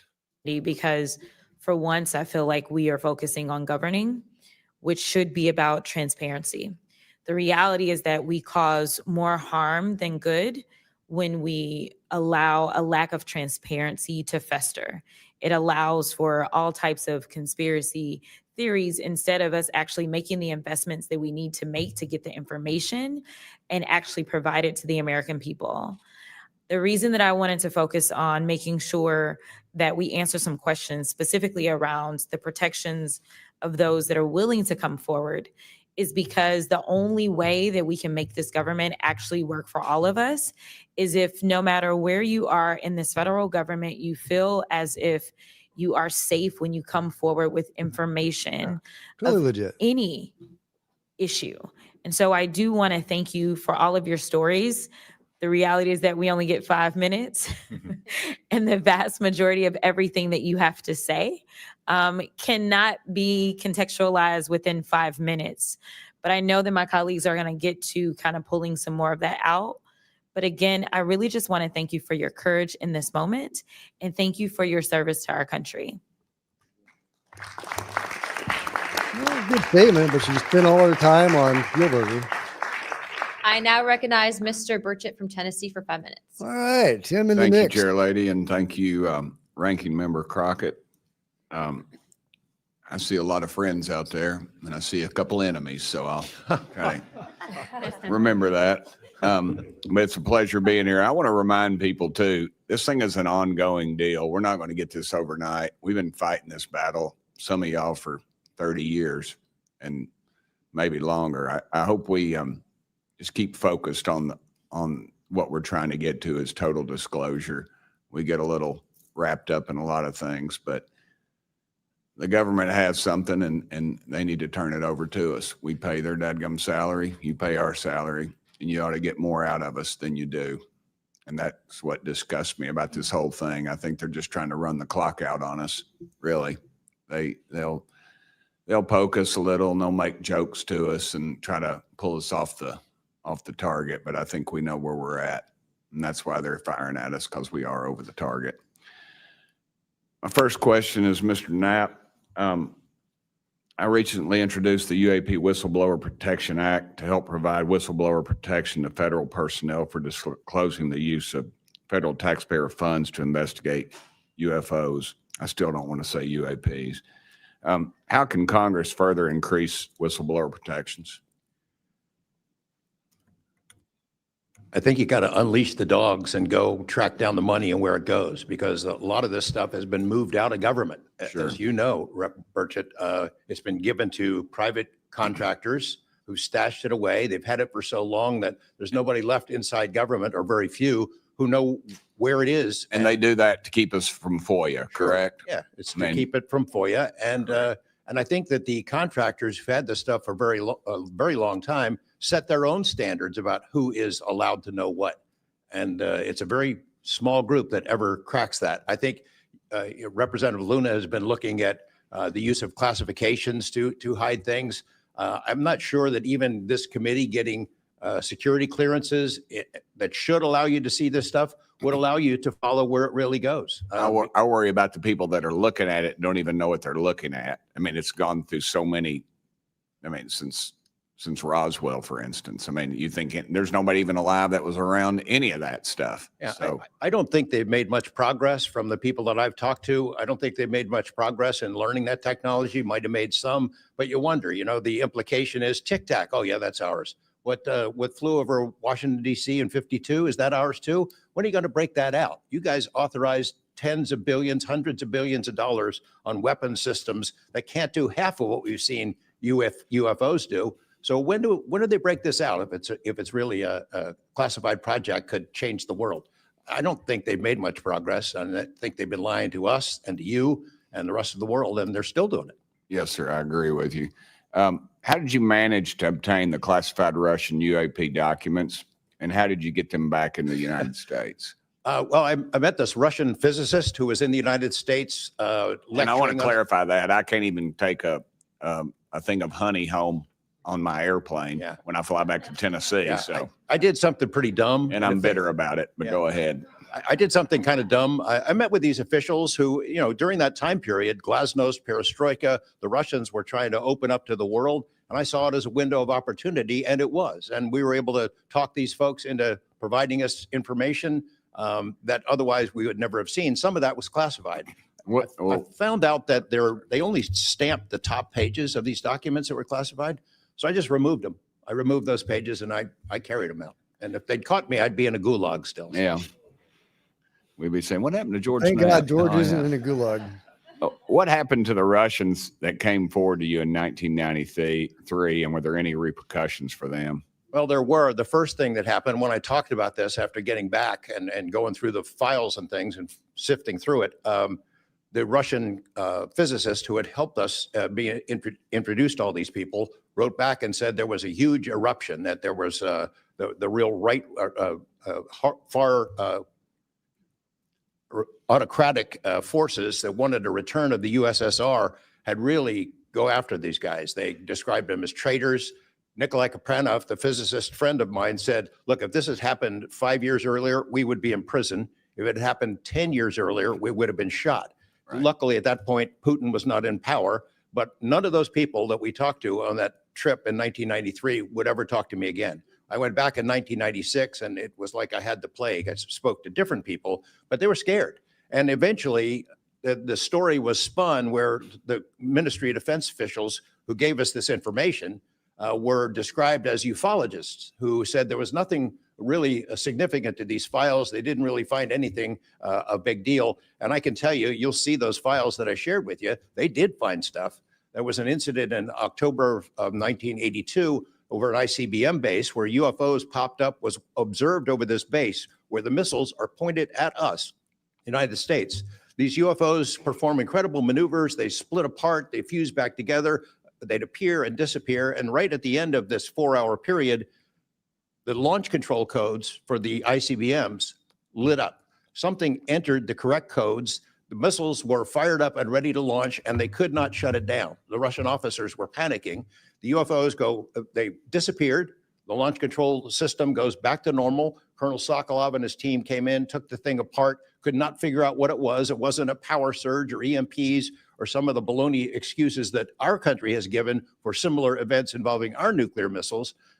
They thought it was a message from wherever the UFOs were Yeah, from. the And exact that's a opposite chilling to what thing. I mean, happened that in was, the we were US. a couple of seconds away from World War III starting, and the UFOs were responsible for it. All right, I'm out of time, but real they quick, froze our who are the nukes. contractors They that have activated this the material? Russians. Corporations. Well, one of them is Lockheed, And I'll tell you, I mean, I'm not saying Lockheed's the bad guys. They're doing what they were asked to do.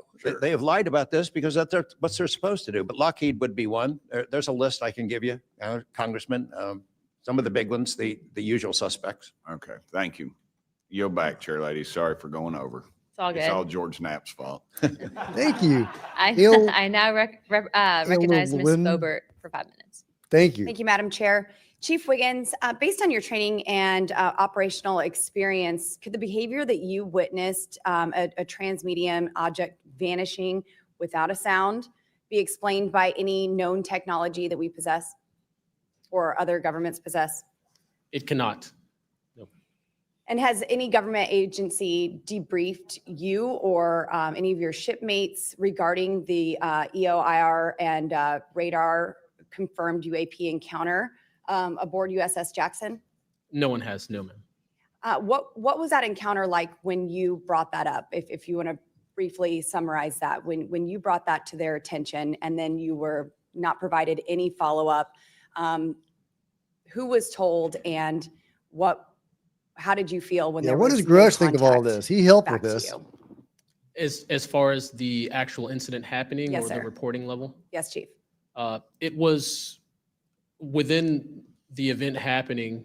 My duties are to report to the tactical action officer on watch while we're standing watch. So tactical action officer was there.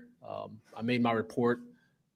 I've not had any discussion outside of that day. There's been no communication to me or requests from me within side of the military. But speaking of that actual incident itself, once the report was made to the tactical action officer, that's when I made the decision to ask the individual watchstander that was controlling Sapphire to be able to slew into the location. And that's what you see in the video itself is when the watchstander is slewing in and kind of showing us what we're looking at. But outside of that, that's as far as the reporting went that I know of. Thank you, Chief. Just for the sake of time, Mr. Now, hasn't Nucatelli, Wiggins has gone- the Air hasn't he Force or said the that they FBI were- ever they followed were up seeing with these you things all the personally time? about the Red Square? Why doesn't he tell event? that to Congress? I did have follow-up by Aero, nothing with the Air Force. The Aero office updated me, I think, at least 2 times. They let me know that they were unable to locate any records, that the records had been destroyed by the Air Force. The Air Force is destroying all their police records every 3 years on a schedule. So, You were informed that these documents were destroyed. well, I have a Freedom of Information Act from the Air Force that states clearly that they destroy all police records on a 3-year schedule.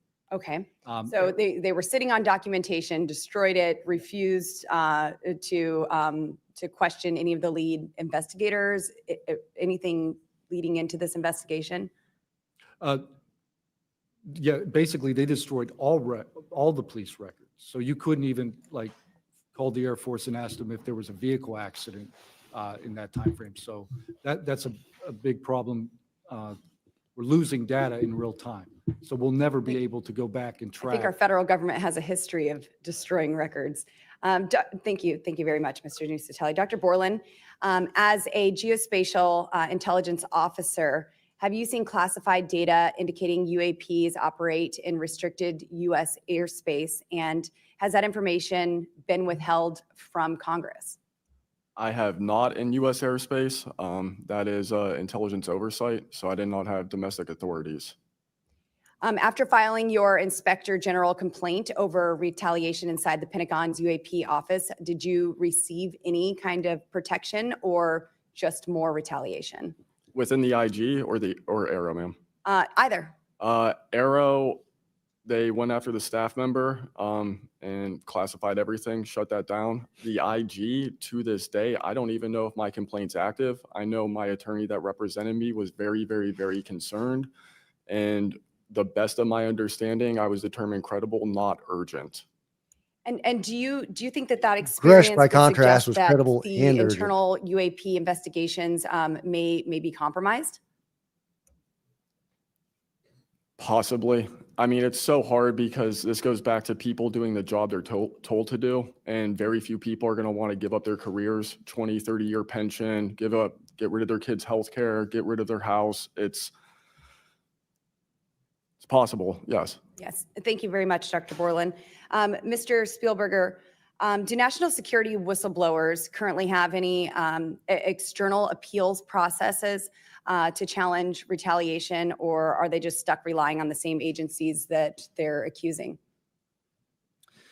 Congresswoman, this is one of the biggest concerns that we at POGO have, basically around the independence of investigations and accountability for retaliation. Basically, yes, national security whistleblowers have to rely on internal administrative processes that go through agency inspector generals. There are some differentiations, but the bottom line is that they are forced to rely on protection from the same agencies and people who they are alleging retaliated against them. Yes, well, I thank you all for your bravery. We are out of time here. Thank you so much for coming forward, and we will do everything that we can to ensure that you are all protected. Thank you for trying to bring truth and transparency to the American people. Madam Chair, I yield.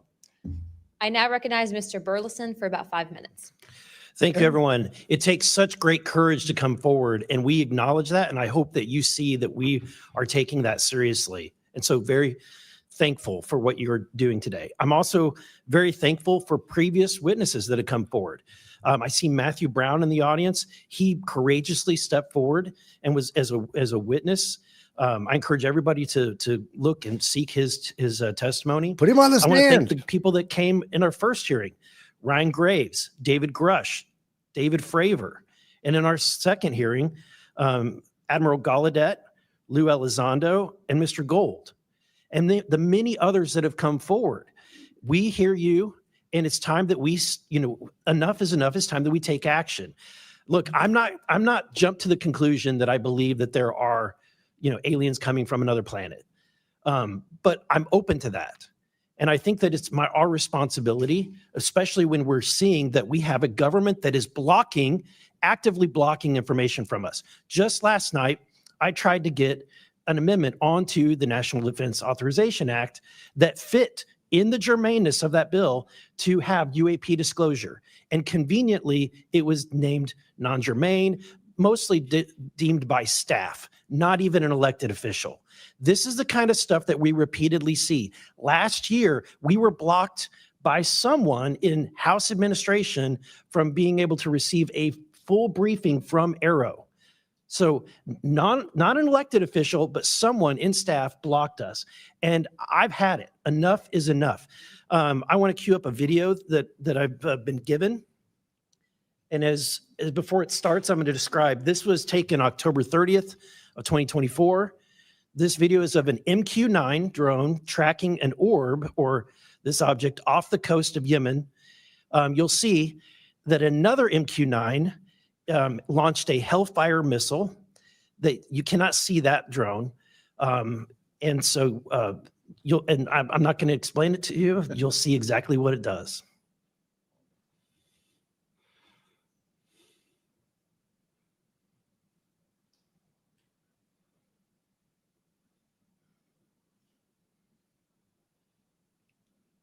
Okay.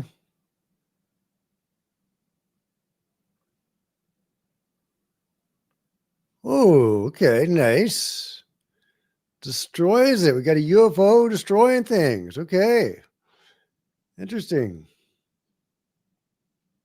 Well, is that what happened? It zoomed out, so you can still see it traveling. That's great footage.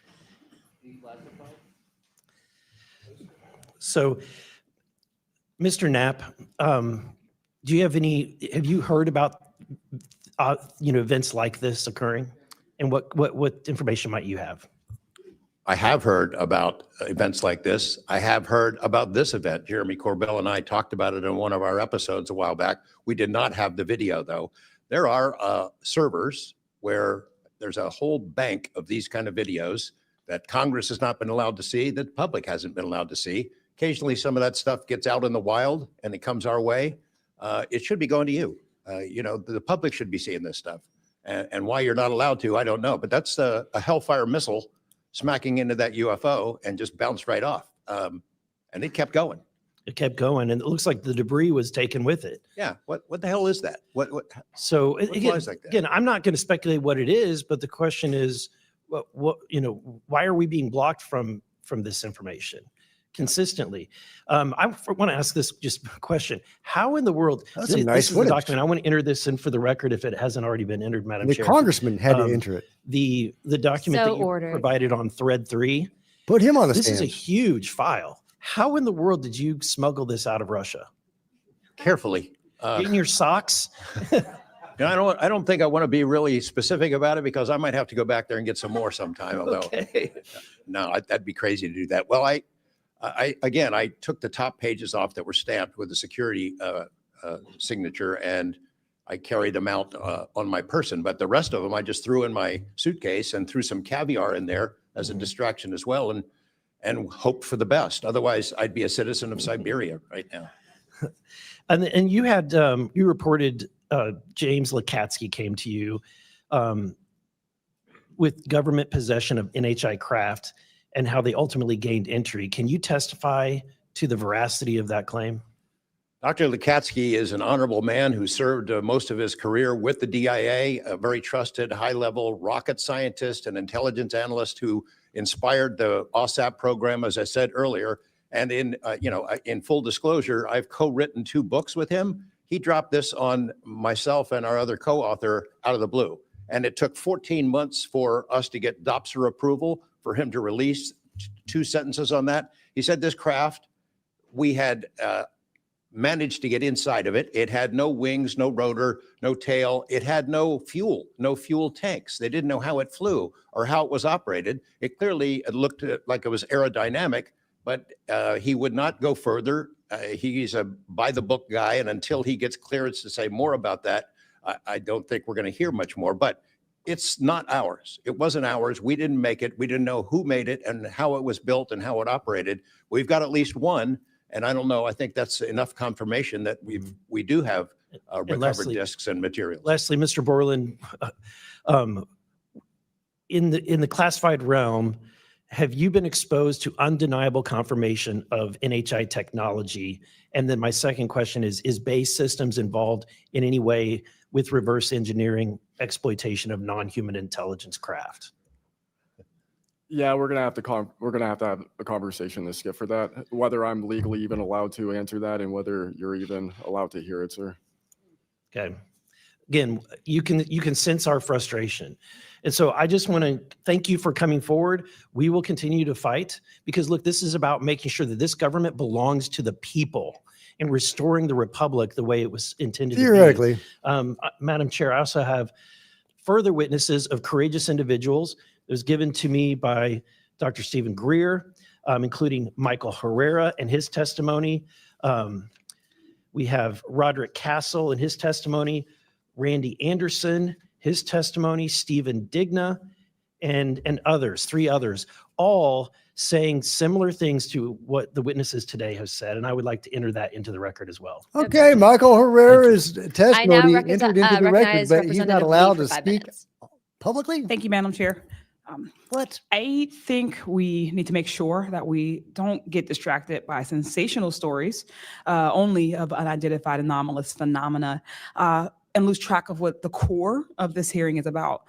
This is all a perfect example of why whistleblowers are so important and why it's so important that we step up and protect them. With Trump, RFK Jr., EPA Administrator Lee Zeldin, and others committed to dismantling government and firing professionals who do dare to speak out against the threats this administration's disastrous policies create, we have to focus on protecting all whistleblowers, not only the ones who are reporting on UAP. I'd like to thank the whistleblowers who have agreed to come before the committee today and speak their truth. This administration's claims to care about waste, fraud, and abuse, and so often it is the whistleblowers who care and who are the tip of the sword fighting against the real waste, fraud, and abuse. One study found that whistleblowers expose fraud at more than twice the rate of third-party auditors. So, Mr. Spielberger, what are some of the best examples of whistleblowers exposing fraud and abuse in the federal government? Okay, why are we wasting our time on Spielberger? Don't waste our time. But yeah, man, that was a freaking amazing video that Eric Burleson dropped. Where did he get that? Where did that come from? I want to know the story on that. Put Eric on the stand. I don't need to hear about Spielberger and his ideas. But yeah, what a gangbusters video. Shit, guys. Well, what did y'all think about that? And yeah, so they're trying to shoot down a UFO and the missile breaks up and it gets glommed onto the UFO or something like that. I've got to see that video again. That was insane. And if Eric Burleson is just casually dropping that as, oh, and by the way, here's this video, how many more videos like this are there? And how many UFOs do they shoot at regularly? Is this a daily thing, an hourly thing, a weekly thing?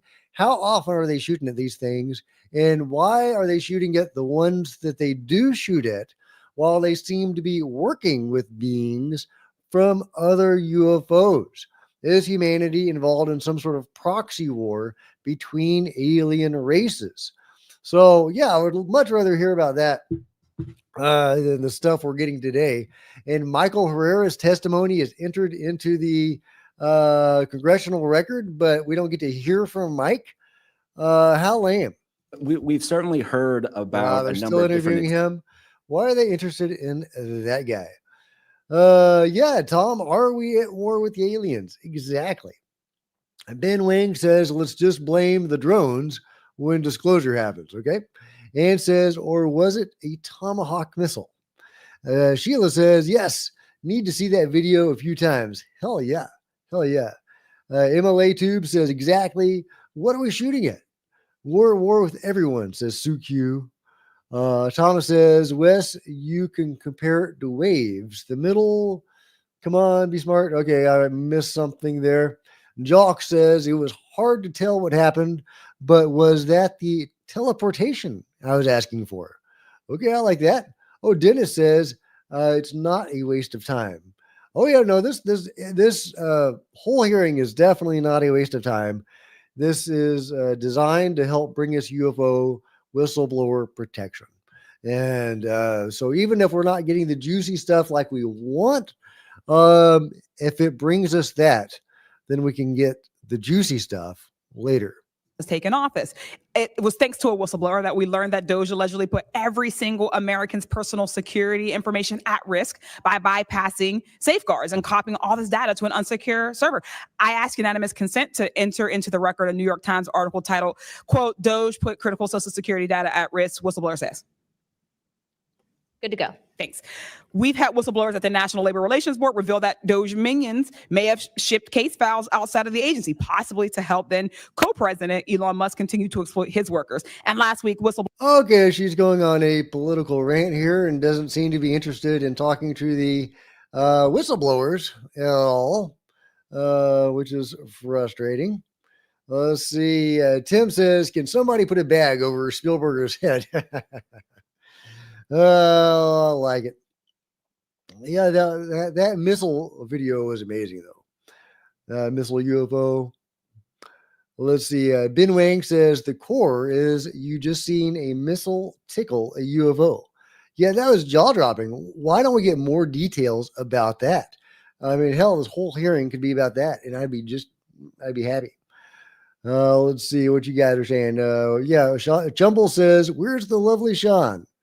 Ryan in his Ovaltine. Okay, right. I don't know if I quite got that, Jumbles. MLA Tube says it's not a Tomahawk missile that was shooting at the UFO. It was a Hellfire anti-tank missile. Okay, I don't know enough about it. Higher Accounting says questions are a waste. Can you give me 3 examples? Ann says, fly over, woohoo. Ely, man, I need to know Eliwin. Okay, I think I got it. We have known about these crafts for 80 years. They all know about them. They just don't want us to know. Sad but true. I always thought it was a little kooky and whatnot, but after hearing your testimony from honorable service members watching videos like my colleague, Mr. Burleson, just presented. I got to admit, I've become a believer. Not that I know where these things come from or, what they really are up to, but I'd like to start with asking the witnesses. Mr. Nucatelli, you were in the Air Force, right? Yes, Did you believe in UFOs prior to your encounter? I've always been interested. Okay. Yes. Chief Wiggins, you're currently in the Navy, is that correct? Correct. Did you believe in UFOs before your encounter? I did. I'm from Las Vegas and I've watched George Knapp my whole life. Good What about you, answer. Mr. Borland? I have always been open to where facts go. So Were you guys scared or hesitant to come forward and tell your story because of fear and believing that you might be reprimanded or ostracized from society because of your stories? Mr. Nucatelli? Yes, absolutely. I probably would not have come forward if I didn't have documentation to prove some of my story. And I also wouldn't have come forward without the people that paved the way for us in, the first congressional hearing. So, Chief, what about you? Once I got the okay from the Navy from top down, that gave me a level of relief. Prior to that, I didn't have any thought left or right of that, but thank the Navy to give me the go ahead, and that gave me the relief that I would not have any level of reprisal or anything happen to me. Mr. Borland, how about you? absolutely. I mean, after I went through everything, it was pretty clear that I caused a major issue in the executive branch. So I did what I was supposed to do. And that's why I haven't spoken publicly. That's why I'm happy to be here. This is how I wanted this to be done in regards to me. Mr. Borland, why do you think that He you caused a major issue in the executive branch. discipline for your effort to come forward and be transparent about what you saw? About what I saw is the reason why I got into what I know and has been disclosed to Aero and the IG. And I think that information, while it was labeled an extremely sensitive national security issue. Thank you. Mr. Knapp, I've watched many of your videos on Joe Rogan and other places. One of the big questions, I think, for many of us is why do you believe that the federal government refuses to be transparent about this issue? I think there's probably multiple reasons. At the start, when these things first started invading our skies in large numbers, we were scared. It was right after World War II, and we didn't know what they were, and they didn't want to panic the public, and that was probably a good call. Over time, I think the lying sort of became institutionalized.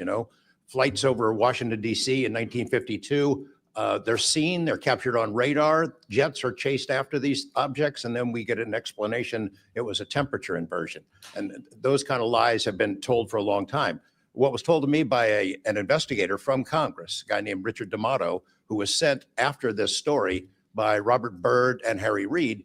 He came out to Nevada, tried to get into Area 51, did get in there, looked around, talked to people, trying to get to the bottom of it. He believed that this program, reverse engineering, et cetera, was inside, had been moved inside these corporations. And he said, when this comes out, people are going to go to prison. And he meant people who were basically misusing legitimate national security funds, tens of billions of dollars, in order to keep this cover up going.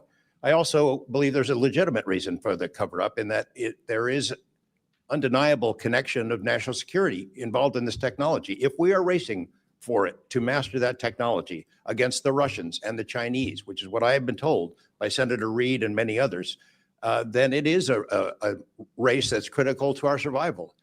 There could be a form of disclosure, I think. Yes, it's real, it's from somewhere else, without revealing all the details that would allow someone else to have an advantage in the race for this technology.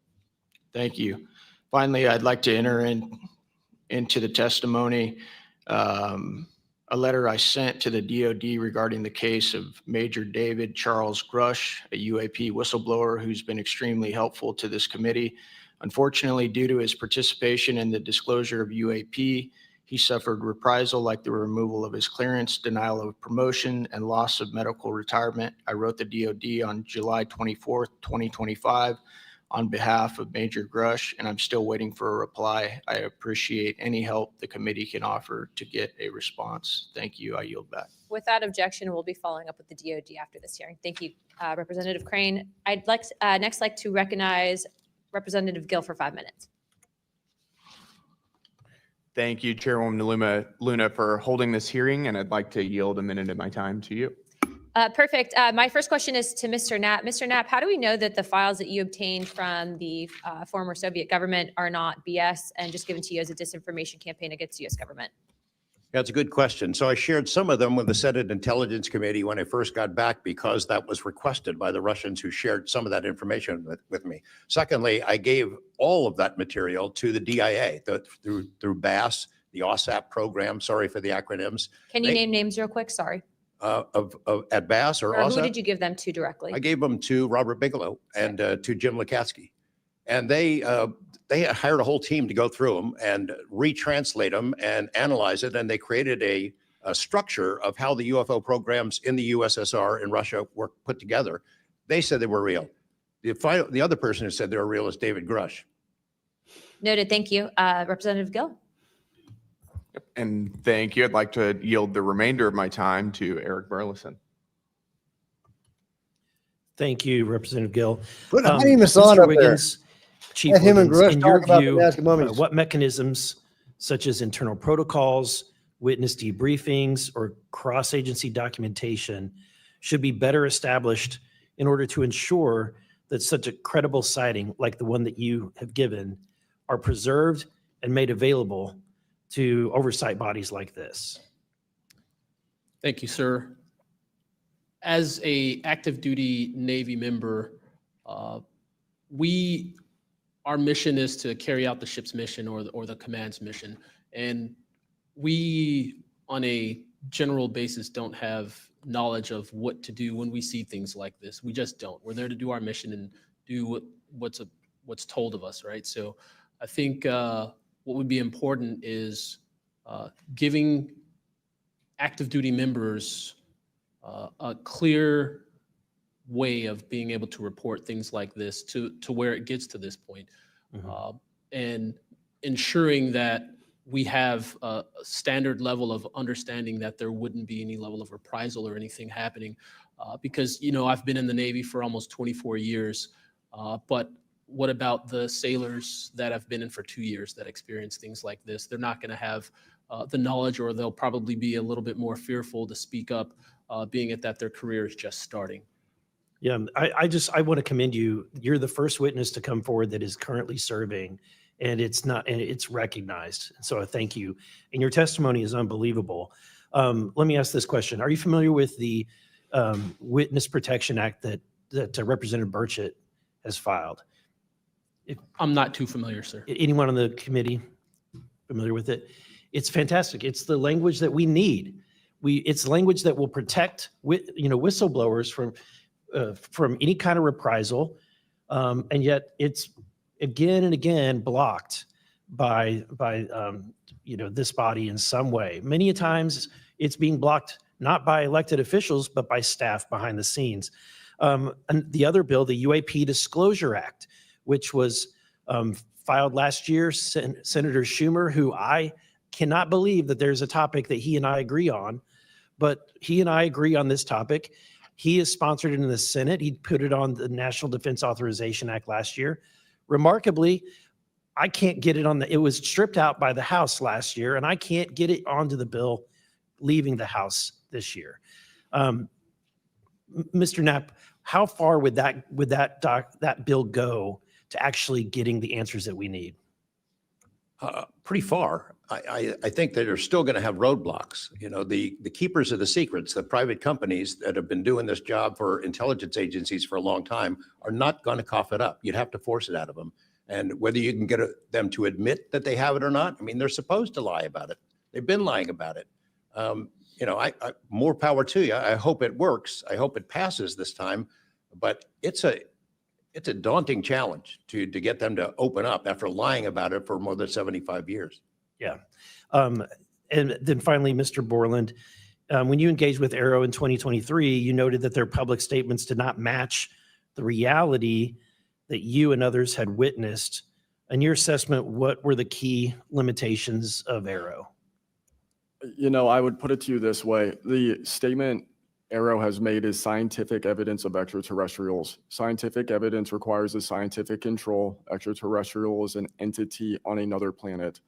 The only way to scientifically prove extraterrestrial is we have to go to that planet, acquire technology, bring it back, and compare it to what we have here. So you're saying they won't let anything out because, or they won't come forward unless they confirm that unless they go to the planet and confirm where its origin is. That would be scientific evidence, yes. And by that statement, Arrow found no scientific evidence of extraterrestrials is That is a pretty basically, I don't high wanna call bar it to me. psyop, but a misrepresentation, because we do have things.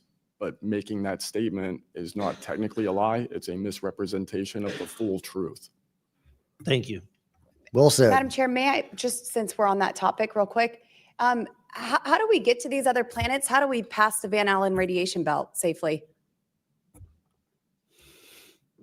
Good question for you. I cannot answer that for you.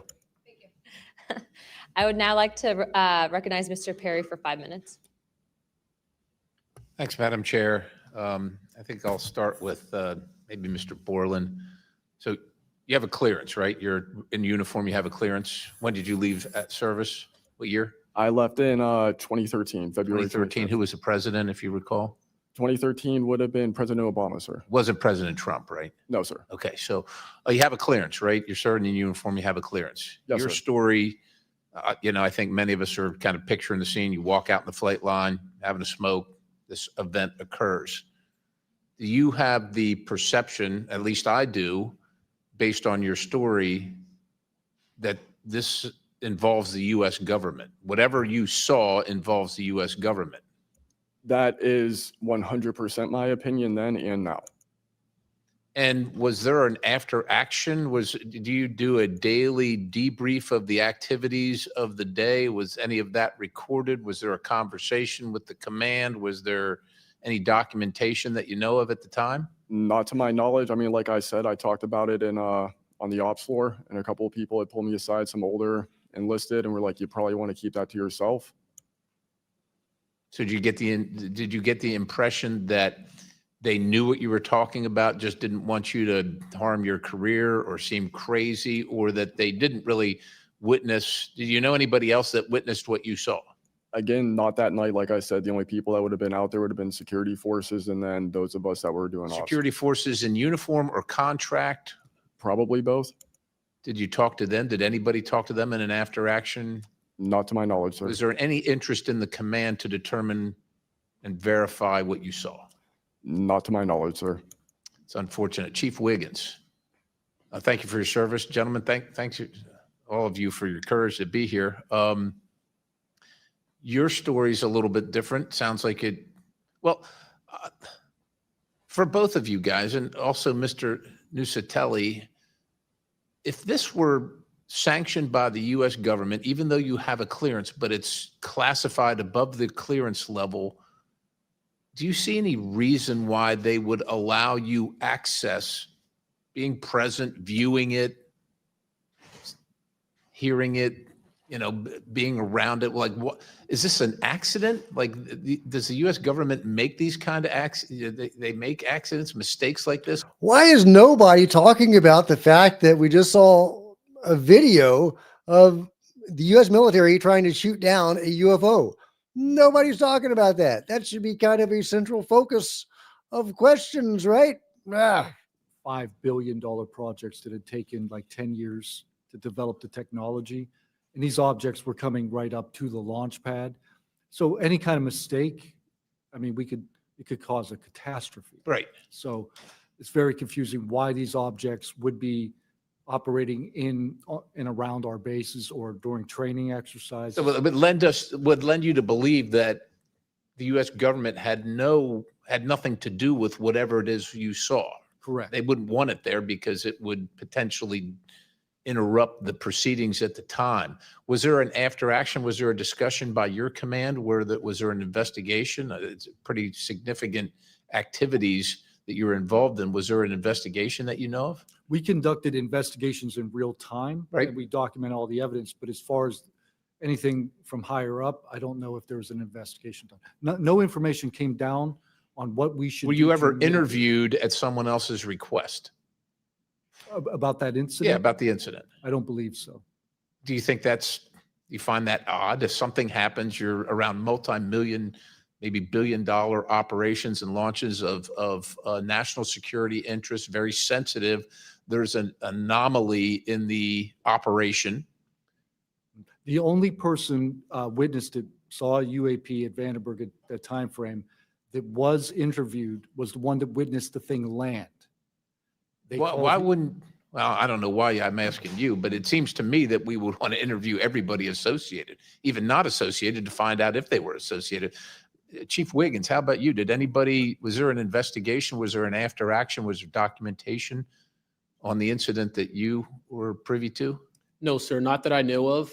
And in my previous experience as an operations specialist, all operations that I've been a part Again, hasn't he said they were seeing these things all the time? Why is nobody asking him about that? Operations, you conduct an after action review, or that's what the Army calls it. I don't know what I imagine the Navy has something similar to determine your weaknesses, your successes. Do you do that in regard to this incident? No, sir, the Navy calls it after action reports and not. Man, this is the most frustrating hearing. There's so many questions they could be asking, so many avenues they could be going down, and they are not. Now recognize Mr. Biggs for 5 minutes. Thank you, Madam Chair. Thank you to the witnesses for being here today.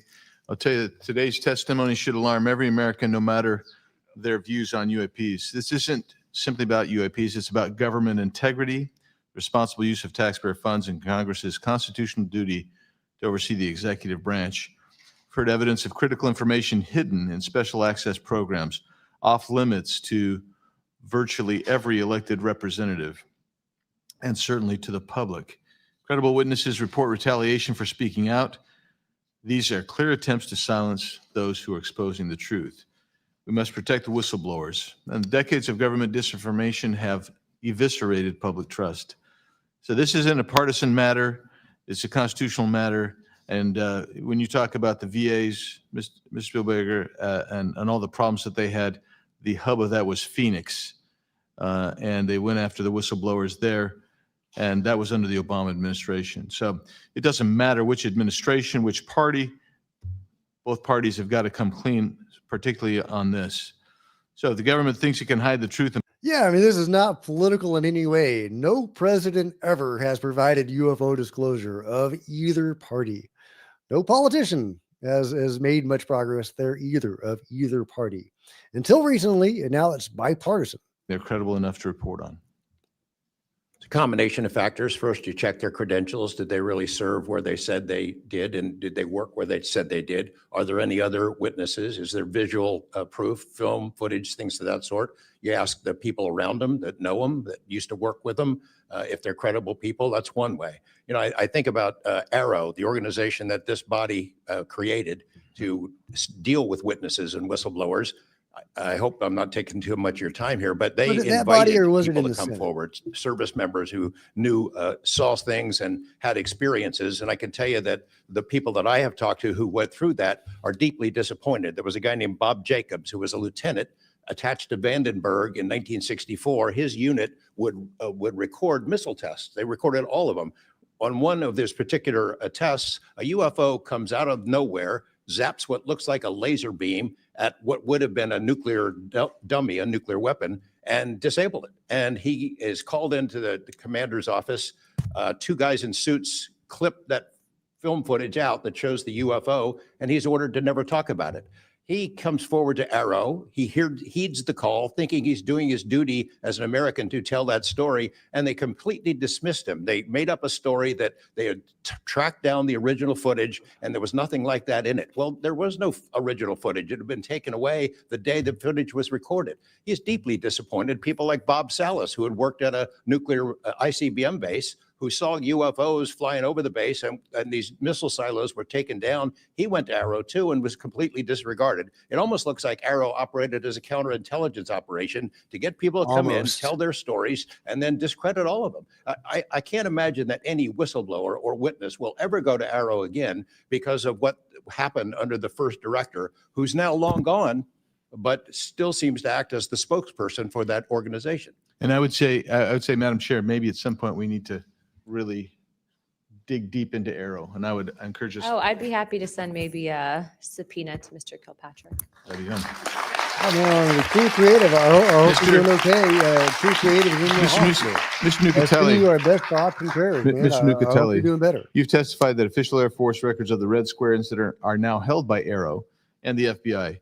Has Congress or you been denied access to those records, and on what grounds would we be denied access, you or us? No, the records are unclassified, so Okay. provide them.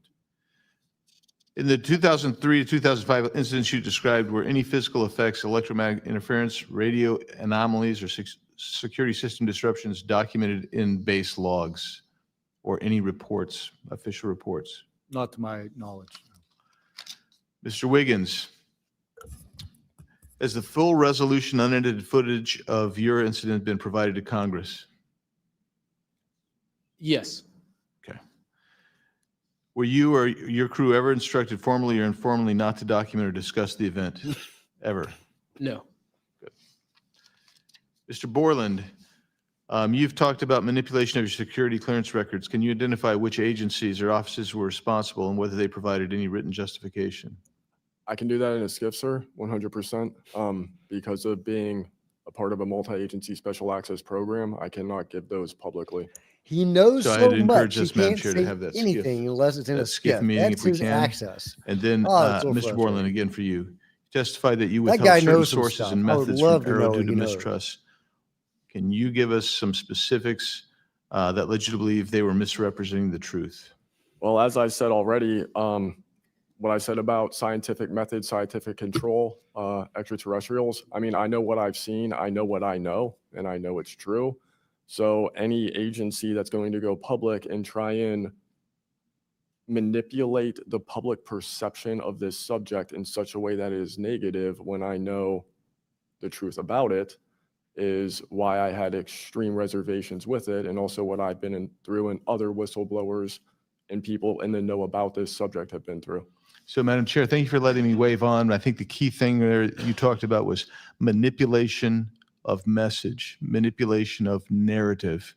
That is really the problem with this entire the system that we've seen since you've started these wonderful hearings, Madam Chair, and I thank you so much. Thank you, Governor Biggs. Representative Biggs. The chair would now like to recognize Mr. Begich for 5 minutes. Thank you, Madam Chair. First question, Mr. Borland, earlier today you mentioned that in a skiff, you would be able to discuss whether a member of Congress is actually legally able to access certain information. Under what authority would a member of Congress be restricted from accessing information on this topic, even within a skiff? I would suggest reaching out to Director Gabbard and speaking with her about that. I'm hopeful that this goes back to the executive branch and who even has authority. Unfortunately, I can't give you a 100% solid answer because I don't even have that knowledge. Next question to George Knapp. What is the estimated annual budget, your view, for the program for investigating or reverse engineering UAP-related technology, including official, misappropriated, or black budget funds? I wouldn't have a clue. I don't know any person that's ever seen it. Does anyone on this panel wish to address that question? Okay, moving on. Are any of you willing to $2 name trillion. specific gatekeepers within the root cell of the Conservative. UAP-SAP Federation?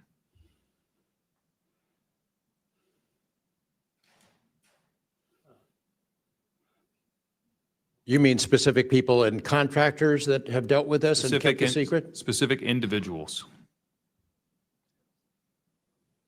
Well, one of them was named Dr. James Ryder at Lockheed. But, you know, again, to emphasize, I don't fault these contractors for doing what they were asked to do by our government. They're supposed to lie if people ask about it. And the intelligence agencies who gave this stuff to them, CIA, I think primarily, told them to keep it quiet, and they've done that. And I suspect that they'd like an off-ramp, that they'd like some help with figuring out this technology at some point. And this is, again, available to anyone, is there a security classification guide for UAP or NHI?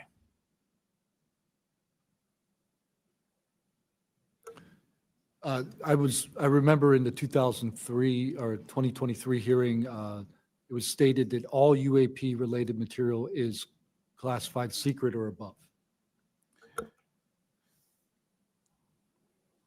I have a name for you. Go ahead. Glenn Gaffney, CIA. Glenn Gaffney, CIA. Another question for you, Mr. Knapp. What is, in your view, having investigated this issue for so many years, what is the long game with respect to disclosure of this information to the public? Because with the advent of essentially a video camera and a high megapixel phone in everybody's pocket, at some point, this information is going to be impossible to withhold from the public. What do you think is the long game here?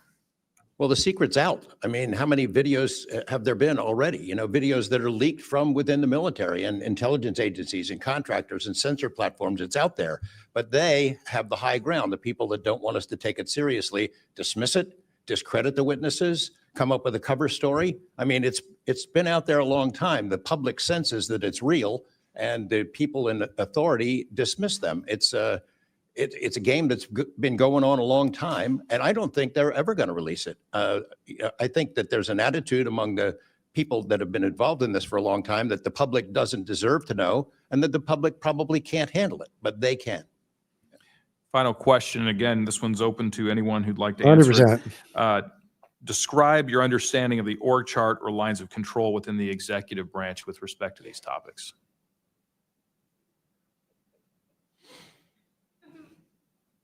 And if you'd like to address that in a skiff, feel free to say so. That could work as long as I'm legally allowed to and you are legally allowed to receive it. He needs to get that tattooed. Make it quicker. These programs are in the executive branch, National Security Council, and over on that side. And that seems to be what some of our witnesses have told us over the years. So you can, Congress can file all kinds of requests. The FOIAs can be filed with the Department of Defense, Department of War now, and they can honestly say, well, we don't have it because they don't have it. I think so. Fast, man. Is there anything? I think it's winding up here. Seconds that you'd like to share on any of these questions that I've asked you today? I applaud the committee for trying to tackle this monster of an issue. I really appreciate that it might be the only bipartisan issue in Washington where everybody can agree. We've watched multiple hearings now.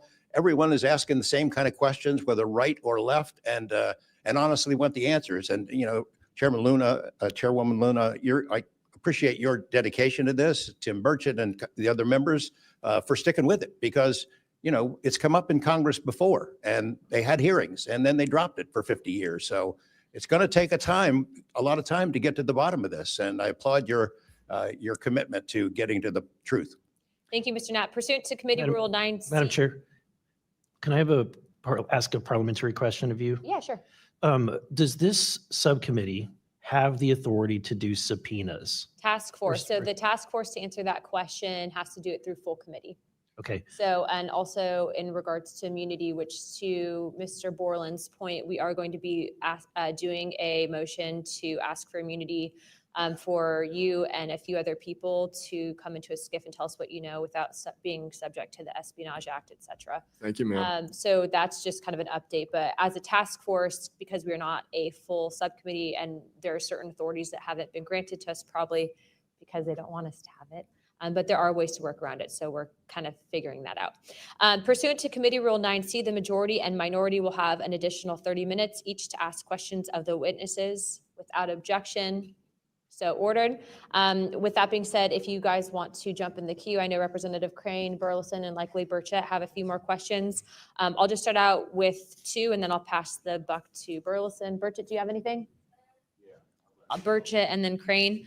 Just real quick, Mr. Knapp, and short answers, please, because of time. How much of these alleged Russian crash retrieval documents have already been physically out there? So, I mean, percentage-wise of the documents that you submitted to Congress, what was public already and what was not newly? Maybe 1%. Okay, so the rest of it should be predominantly new information. Yep. Also, can you just elaborate real quick? I know you had, I think, mentioned a Thread 3 program, but also alleged in those documents, I got through maybe half of them last night. There's a lot, and I don't speak Russian, contrary to what my people might allege.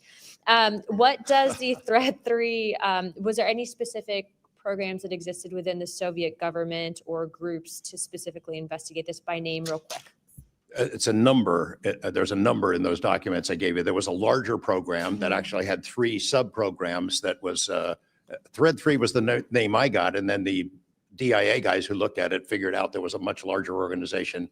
And it's listed in those documents? Yes. Okay, thank you. Real quick, I'd like to ask the committee to replay that video that Burleson had played earlier. I want to ask every witness here, specifically ones that have sensor training or have been able to recognize some of this movements real quick. So if you guys can please roll that real quick. Okay, all right, finally.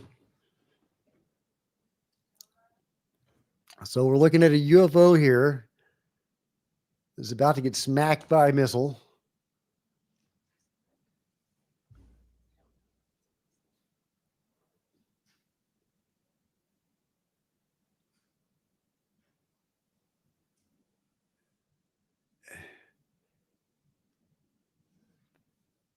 I would Okay, love while this some is still rolling, explanation of that. Mr. But yeah, it looks like the Nucatelli, missile real just quick, yes or no answers. breaks Are you up and aware of then kind of anything in the follows in the government, trail of the United States UFO? government arsenal that can split a Hellfire missile like this No, and do whatever blob thing it did and then keep going? Nothing? nothing. All right, how about you, Chief Wiggins?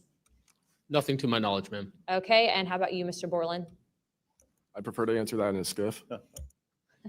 Okay, does this Drinking game. video scare you guys? Yes or no? Yes. Wiggins? Yes. Nat? I had a different reaction. I was really happy that it got out. Thanks for providing that. Curiosity kills the Congressman. cat. All right, Mr. Borland? Yes, for Okay. All right, that is the end of my questioning. I'd like to now recognize Mr. Crane. Thank you. Chief, So I we're was not on the gonna ship get for a any little context bit. I was a for gunner's that mate video? on the USS Gettysburg for a couple of years. My question to you is, when you had your encounter and you saw it on the screen, you were in the CIC, is that correct? That's correct. On an LCS ship, the CIC is on the bridge, so it's called ICC-1, but yes, same. Did a bunch of the other folks in the CIC come and check out what you were looking at? Yes, we all did. The tactical action officer, myself, the RCO, and 2 others that were on watch. We were all in the same space, so we were all looking at the Sapphire screen all at the same time. Because in the other couple instances with the witnesses, you guys just saw it by yourself, is that correct? Mr. Borland, you saw it by yourself? me, yes, sir. Mr. Nucatelli, you saw this by yourself? No, there were multiple witnesses in every case at Vandenberg. Okay. So Chief, did that spread like wildfire throughout the ship in the next day or two, what you guys had seen? No, sir, it didn't spread throughout the ship, but it spread throughout ICC-1 conversation. As you do your turnover, we talk about it. I'll be back. But it didn't go further than just the watchstanders that stood watch on the bridge and in ICC-1. So it did move around there throughout a few days. I'm kind of surprised. Stuff usually spreads around the ship pretty fast. Why do you think the rest of your fellow sailors on the boat didn't hear about it? Potentially uninterest, possibly, with engineers or combat systems like yourself, don't make their way up to the bridge enough to get within sight of the circle of talk about the incident. Was it hard for you to get permission from the Navy to bring that video? I myself didn't bring the video. I just saw the video. When I saw the video, I got in touch with Admiral Gallaudet. That's how I wind up knowing about the video itself when I first talked to the Admiral. And you can hear my voice at the back end of the video. And I was like, hey, that's my voice. And I wanted to talk about it. How long did that encounter take place, Chief? So the encounter itself, from the time I recognized on my radar to the time after the video ends was probably about 5 to 7 minutes. What speed was the object moving at? When I first witnessed off the port bridge wing, the object moving out of the water, what I thought was originally just a light on the water, something on the horizon, and surfacing and going into the air, I then knew it was an air contact. But as an air controller myself, I started thinking and going through kind of like my checklist in my mind. Could it be a helo? But it's not blinking lights. So I then realized this is something I've never seen before. So the speed itself, just going from the horizon to about maybe 4,000 feet in the air, was very slow, slowly rising. And then it sped up. I'm not an expert at, knowing specific speeds of aircraft just by visual eye, but I would say probably 1-2 Mach instantly into the rest of the formation. I didn't notice visually with my own eyes the other 3 objects until I went back to my radar and also utilized Sapphire to see that, in fact, there were 4 total. And then again, when they all left after a certain amount of time, it was nearly instantaneous. So you spotted it visually first, Chief, and then went back to your radar, or did you guys spot it on radar first? Radar first, because that was my watch station. And then you went out to the port bridge wing, is that correct? Correct, to verify what I saw on my radar. What range was it at, Chief, when you were able to see it visibly? I would say about 7 nautical miles, 7 to 8 nautical miles of a light from the ship. Wow. Thank you. I yield back. I now recognize Mr. Burleson. Thank you, Madam Chair. Mr. Chief Wiggins, you said that it emerged from the ocean. Is that right? Yes, sir. And before it did, it was glowing. It was a glowing object under the water. That part I couldn't tell because it was nighttime at 19. I wish they would stop treating Wiggins' case like it was an isolated case. They were seeing these things all the time. That's important information. Why are they not getting to that part? I saw is that it did in fact come from the water, but I don't have visual evidence showing exactly, that it did in fact come from the water. But I had to go through my process of elimination and try to figure out, was this a ship on the horizon just showing its lights at night? But to see it surface, then it made me question, okay, where did this come from? If it's flying and it's not a drone or anything like that, where was its origin? Where did it start? Mm-hmm. Oh, Mr. Knapp, in your testimony and in this document, you detail an event that happened in Russia where their nuclear missiles were activated, and we were close to a World War III at that time, which is startling to hear. It's also good to know that as we have investigated the JFK files as well, that we're learning that that there was a document that was sent between Russia. There was an agreement between Russia and the United States that if they were to see some unidentified objects over sensitive sites, that they would report it to each other. Are you familiar with that document? Yes, I'm also familiar with the rhetoric, public rhetoric between President Reagan and Gorbachev at the time too, that they traded statements about, wouldn't it be something if we were threatened by something from way outside, how we might work together. I know for sure that they had conversations about it, and I know we did reach an agreement to try to lessen the possibility that us detecting a UFO or group of UFOs would not be mistaken for a bunch of Russian missiles. There were exchanges of that sort that went back and forth. Yeah, and I can imagine this is, to me, the validity of this document is underscored by the fact that Russia would not want this to be known. They absolutely would not want to know, the public to know, or the United States to know, that there was a vulnerability in their missile systems. Would you agree? Absolutely. And, and we had many similar incidents at our nuclear weapons facilities here that have all been sort of swept under the rug, but it's pretty scary when you take down 10 missile silos during tense times and you don't have a better explanation for it than it was a special test of security mechanisms or using EMPs, which is a preposterous explanation. Real quick, we're going to cut to Mr. Ogles. He just got back. So we're in a special kind of lightning round, so 5 minutes, and then we'll go back to our line of questioning. Thank you, Madam Chair. You know, at this point, I think it's clear from the hearing that there's advanced technologies that are taking place in our airspace. You know, the question is, and I posed it in one of the previous hearings, is it ours, is it theirs, or is it otherworldly? There may not be a silver bullet at the moment, but when you look back through the hearing and the evidence that's been presented, if you're going to point the American people to one piece of evidence to start their journey on this topic, what would you suggest, sir? One piece of evidence. I would start with this hearing, in the first hearing. There is no evidence. But is there a specific, exactly, but is there a specific evidence or footage or document that you think lends extreme credibility to what we're discussing today? I would say this new video we're seeing today is exceptional evidence that we're dealing with something. With the kinetic? Yes. Mr. Wiggins?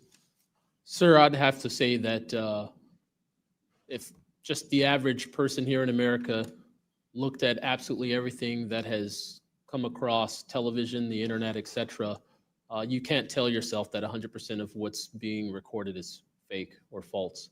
You have to, at some point, understand that there's something else out there.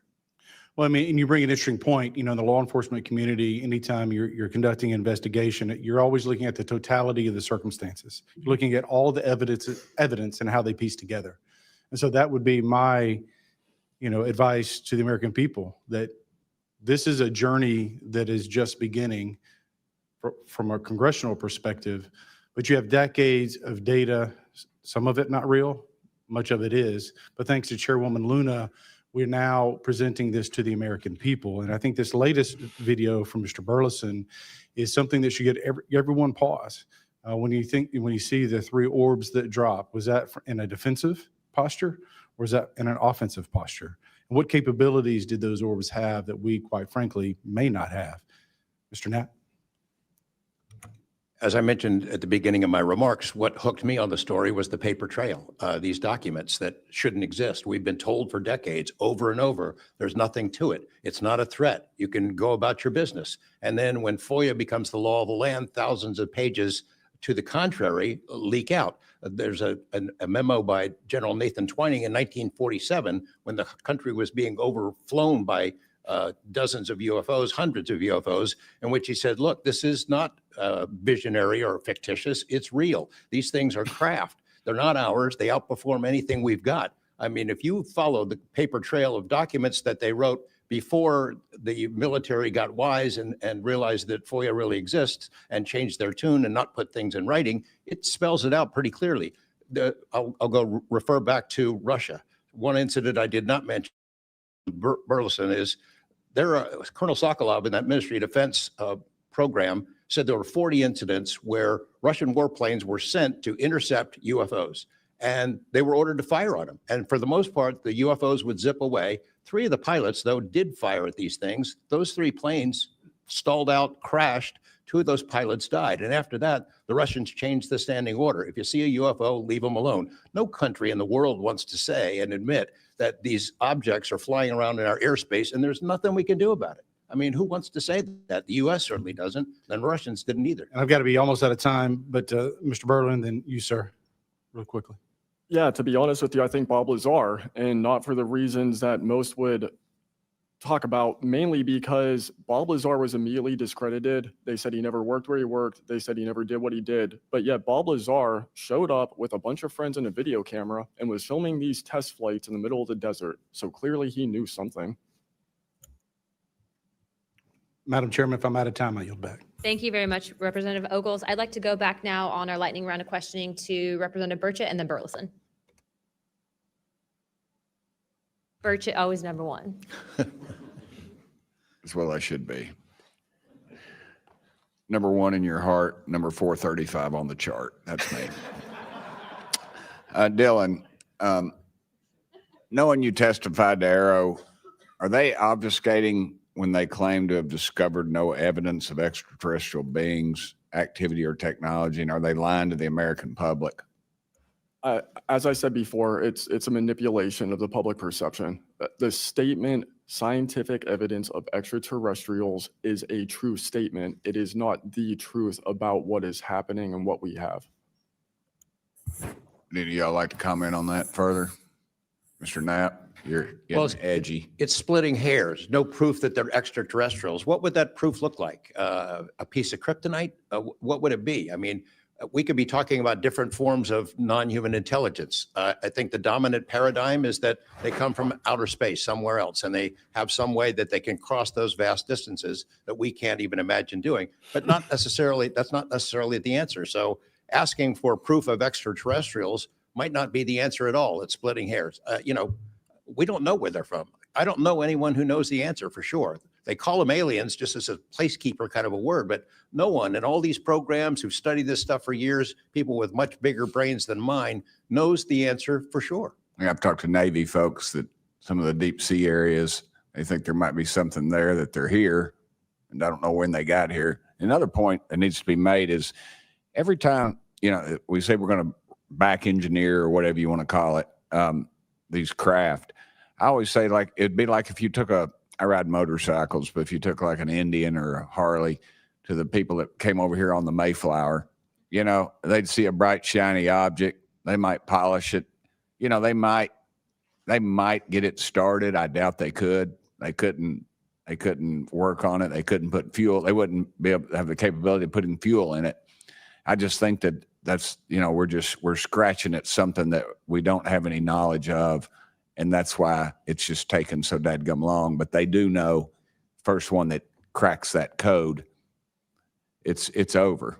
I mean, it's energy, it's power, it's everything. And I worry too that in the wrong hands that they do that, they keep it from the rest of us because they're so invested in whatever energy sources we have here that their billionaire buddies are going to profit, and they can't retool. Because they know once it's out on the internet, it's over.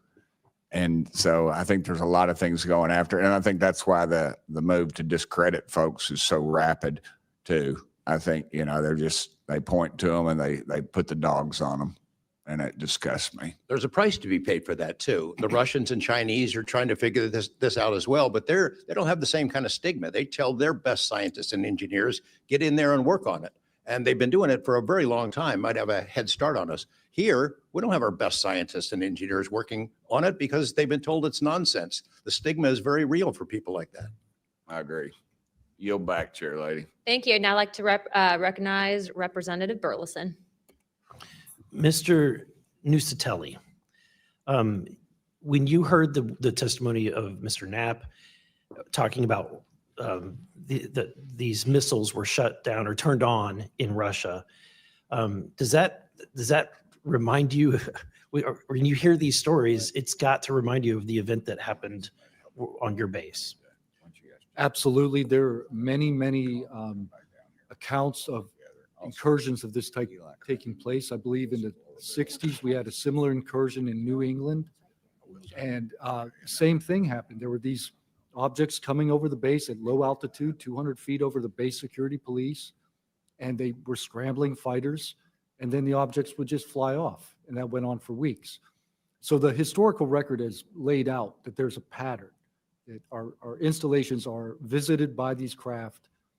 They come in and do whatever they're doing, and then they leave. And we don't know how to respond. We don't know how to protect the installation. So that's why we're here. When you first heard, and we're having to report on these incidents that were being witnessed by other individuals, did you believe them? Did you yourself believe it would be true until you saw it? These are people I've worked with for years, deployed with. I know Bob Solis is in DC right now. I know he's in town. They're talking about him. They're talking about UFOs shutting down nukes in America. Why not have him on the panel so they could compare that information to the Russian incident? Really make like that a theme of the panel, of the hearing. And we were responding and investigating in real time as they occur. And as you said, the importance of your operation was highly important because they said it's the most important in 25 years. Well, it's an old story, but it hasn't been entered into the congressional record yet. And it's an important story. Police officers guarding the launch. 500 people. It was that critical. Wow. But had this thing showed up, we wouldn't have been able to do anything to prevent it showing up. Real quickly, can you just re-describe size and whether or not you heard anything? It was how big wise? The two square objects were at least as large as a football field. The second encounter, they think it was much larger than a football field. We're talking like flying buildings. The object I saw was about 30 feet in diameter. And to confirm, you were not the only person that saw this. Correct. I think I was also told that there was also reports of this in a police blotter in the area. Can you confirm that? Yes, that's the documentation that I maintained Mhm. from the original event and turned into Arrow and the FBI. Okay. Do you have any more, Burleson? No, Madam Chair, I just want to reiterate to the American people that if you're frustrated, so are we. We're extremely frustrated. We've been, the 2-3 years. I can only imagine how frustrated Mr. Knapp is or Danny Sheehan is, and the amount of time that you guys have poured into this to try to get answers. I mean, Masson is back there. He's been pouring to try to get answers into this. I hope that you all see that we're committed to this, and we're going to be scrappy about it. We may not have the direct authority, but I can assure you, Representative Luna is about as scrappy as it gets. I wouldn't want to scrap with her. But that being said, I think that if the American people want to see answers, we need to action. We've had the hearings. It's time to take action. It's time that we pass Tim Burchett's Whistleblower Act. It's time that we pass the UAP Disclosure Act. And I think that we've had a lot of talk about this. It's time for action. Thank you, Burleson.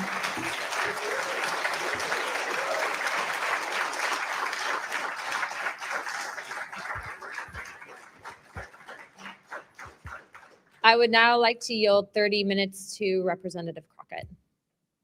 I'll reserve. Thank you. In closing, I want to thank our witnesses once again for their testimony today. I now yield to Ranking Member Crockett for closing remarks.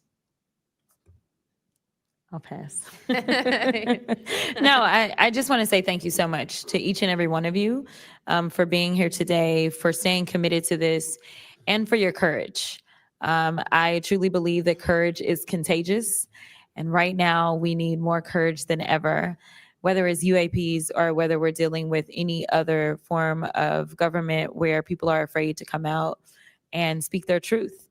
The American people are relying on amazing public servants like you to speak up on their behalf, to be the watchdog, and to make sure that we are as safe as possible. And so thank you so much again for conducting a bipartisan hearing on such an important matter. Thank you.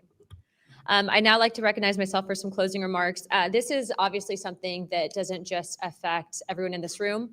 I can tell you that specifically for where I represent in Pinellas County, Tampa Bay, and Florida as a whole, there's many sightings, many questions, people reporting this, but I'm not the only one. I was also told by Representative Biggs, as well as our great representative from Alaska, that these are not isolated instances. And so it does give us reasoning to provide investigative inquiry into these topics, but also I would also like Mr. Spielberger, if you could actually review and see if your organization would endorse the Whistleblower Protection Act that Representative Burchett has. I can tell you that I will be signing on to a letter, as well as I'm sure many other members of this task force, and we hope that the ranking chairwoman or my colleague here, Representative Crockett, as well as our Democrats that were here today, consider also signing on to that, as we do feel that it is time to ensure that our whistleblowers are given adequate protections and that people like Mr. Borland are not facing retribution in the way that they have been.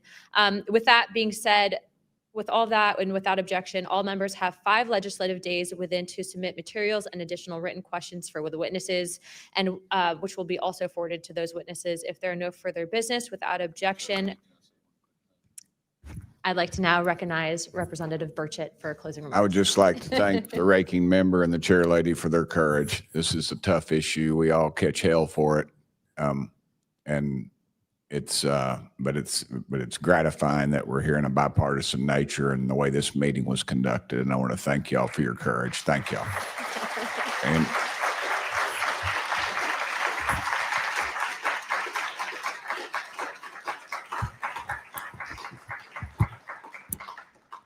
Without objection, the task force stands adjourned. All right, there you go, guys. It's over. What did you all think? I thought it was very frustrating personally. We had some juicy stuff that they could have gotten into. Wiggins, he has spoken to that they were seeing these UFOs pretty much every day, which is also what people like Ryan Graves have talked about. That seems like that's kind of important, and they didn't get into that at all. Why not? Why have him there if he's not going to be able to testify to, not just the individual sighting that, he was privy to, but the pattern of UFO behavior that he was privy to. So, I don't get that. I don't know, the thinking behind this hearing. I know it's designed to further UFO whistleblower protection. And that is great. That's awesome. I hope they made some progress and that it'll give them the impetus they need to get there with those protections. So, in that respect, I guess it was hopefully a good hearing that it got them closer to that goal. But there's so many places they could have gone with this, talking about UFOs activating nuclear sequence in Russia. Well, then they allude to similar happenings, even if it's the opposite in America. Well, Bob Salas is in Washington, D.C. right now. So, they allude to him, bring him on. They've got Jaime Maussan sitting in the background. They've got David Grush, who has said that the Nazca mummies, at least some of them are legit, and that indeed there may still be examples of those beings living today that he was briefed on, which seems kind of significant. And we've got Eric Burleson, who has held the hand of a giant dead alien in his own hand. Get them talking about stuff. It was not a very exciting hearing, but again, maybe it got them closer to the goal of getting these whistleblowers protected. And hey, that's awesome. But what do you guys think? What's your take on it all? Tim says it wasn't a nothing burger, better than the last one. Yeah, we did get that great UFO video out of it. We tried to shoot down a UFO and it didn't work. So yeah, that's awesome. But last time around we got Commander David Fravor, dog fighting with a UFO. That's definitely juicier than anything we got today from the witnesses. And multiple witness account, by the way. And we had Lou Elizondo, who definitely deserved his day in court. The last hearing was, more of a placeholder hearing. It didn't really further the conversation a lot, but it had some good stuff in it. And this one was kind of the same. For me, it's about on the same level. Although we had George Knapp, who always makes things way more entertaining. He's such a good speaker. DT says, perfect example. Paul says, drip fed disclosure. Yeah, pretty much. Lubricate says, absolutely, that video is nuts and exactly what people want to see, minus the part that we are firing anti-tank missiles at them. Yeah, and they didn't go into any details. Where's the context about what we're seeing in that video? They're shooting at a UFO. Why are they shooting at the UFO? Where are they shooting at the UFO? Is this how they normally shoot at UFOs? What is the pattern? What are we looking at here? Do they shoot at these things every day? Is this a once a month kind of thing? Do they ever hit one? There's just that one video should have been the focus of the hearing. So such a frustrating kind of a tease of a hearing. But anyway, I guess I'll leave it there. I may or may not have some further thoughts about that this afternoon. But let me know what you guys think about it all. And the live stream is going to close in a second, but be sure to leave comments on just the regular video. So like and subscribe, all that kind of stuff. Thank you guys for joining me. Thank you for your awesome comments. Honestly, I'm so glad that you were here because your comments were often way more entertaining and interesting than anything actually going on at the hearing itself. So you guys rock, and thank you. Oh, and thank you, James, for your amazing super chat. So awesome, guys. Love it. Rock on, and I will see you next time.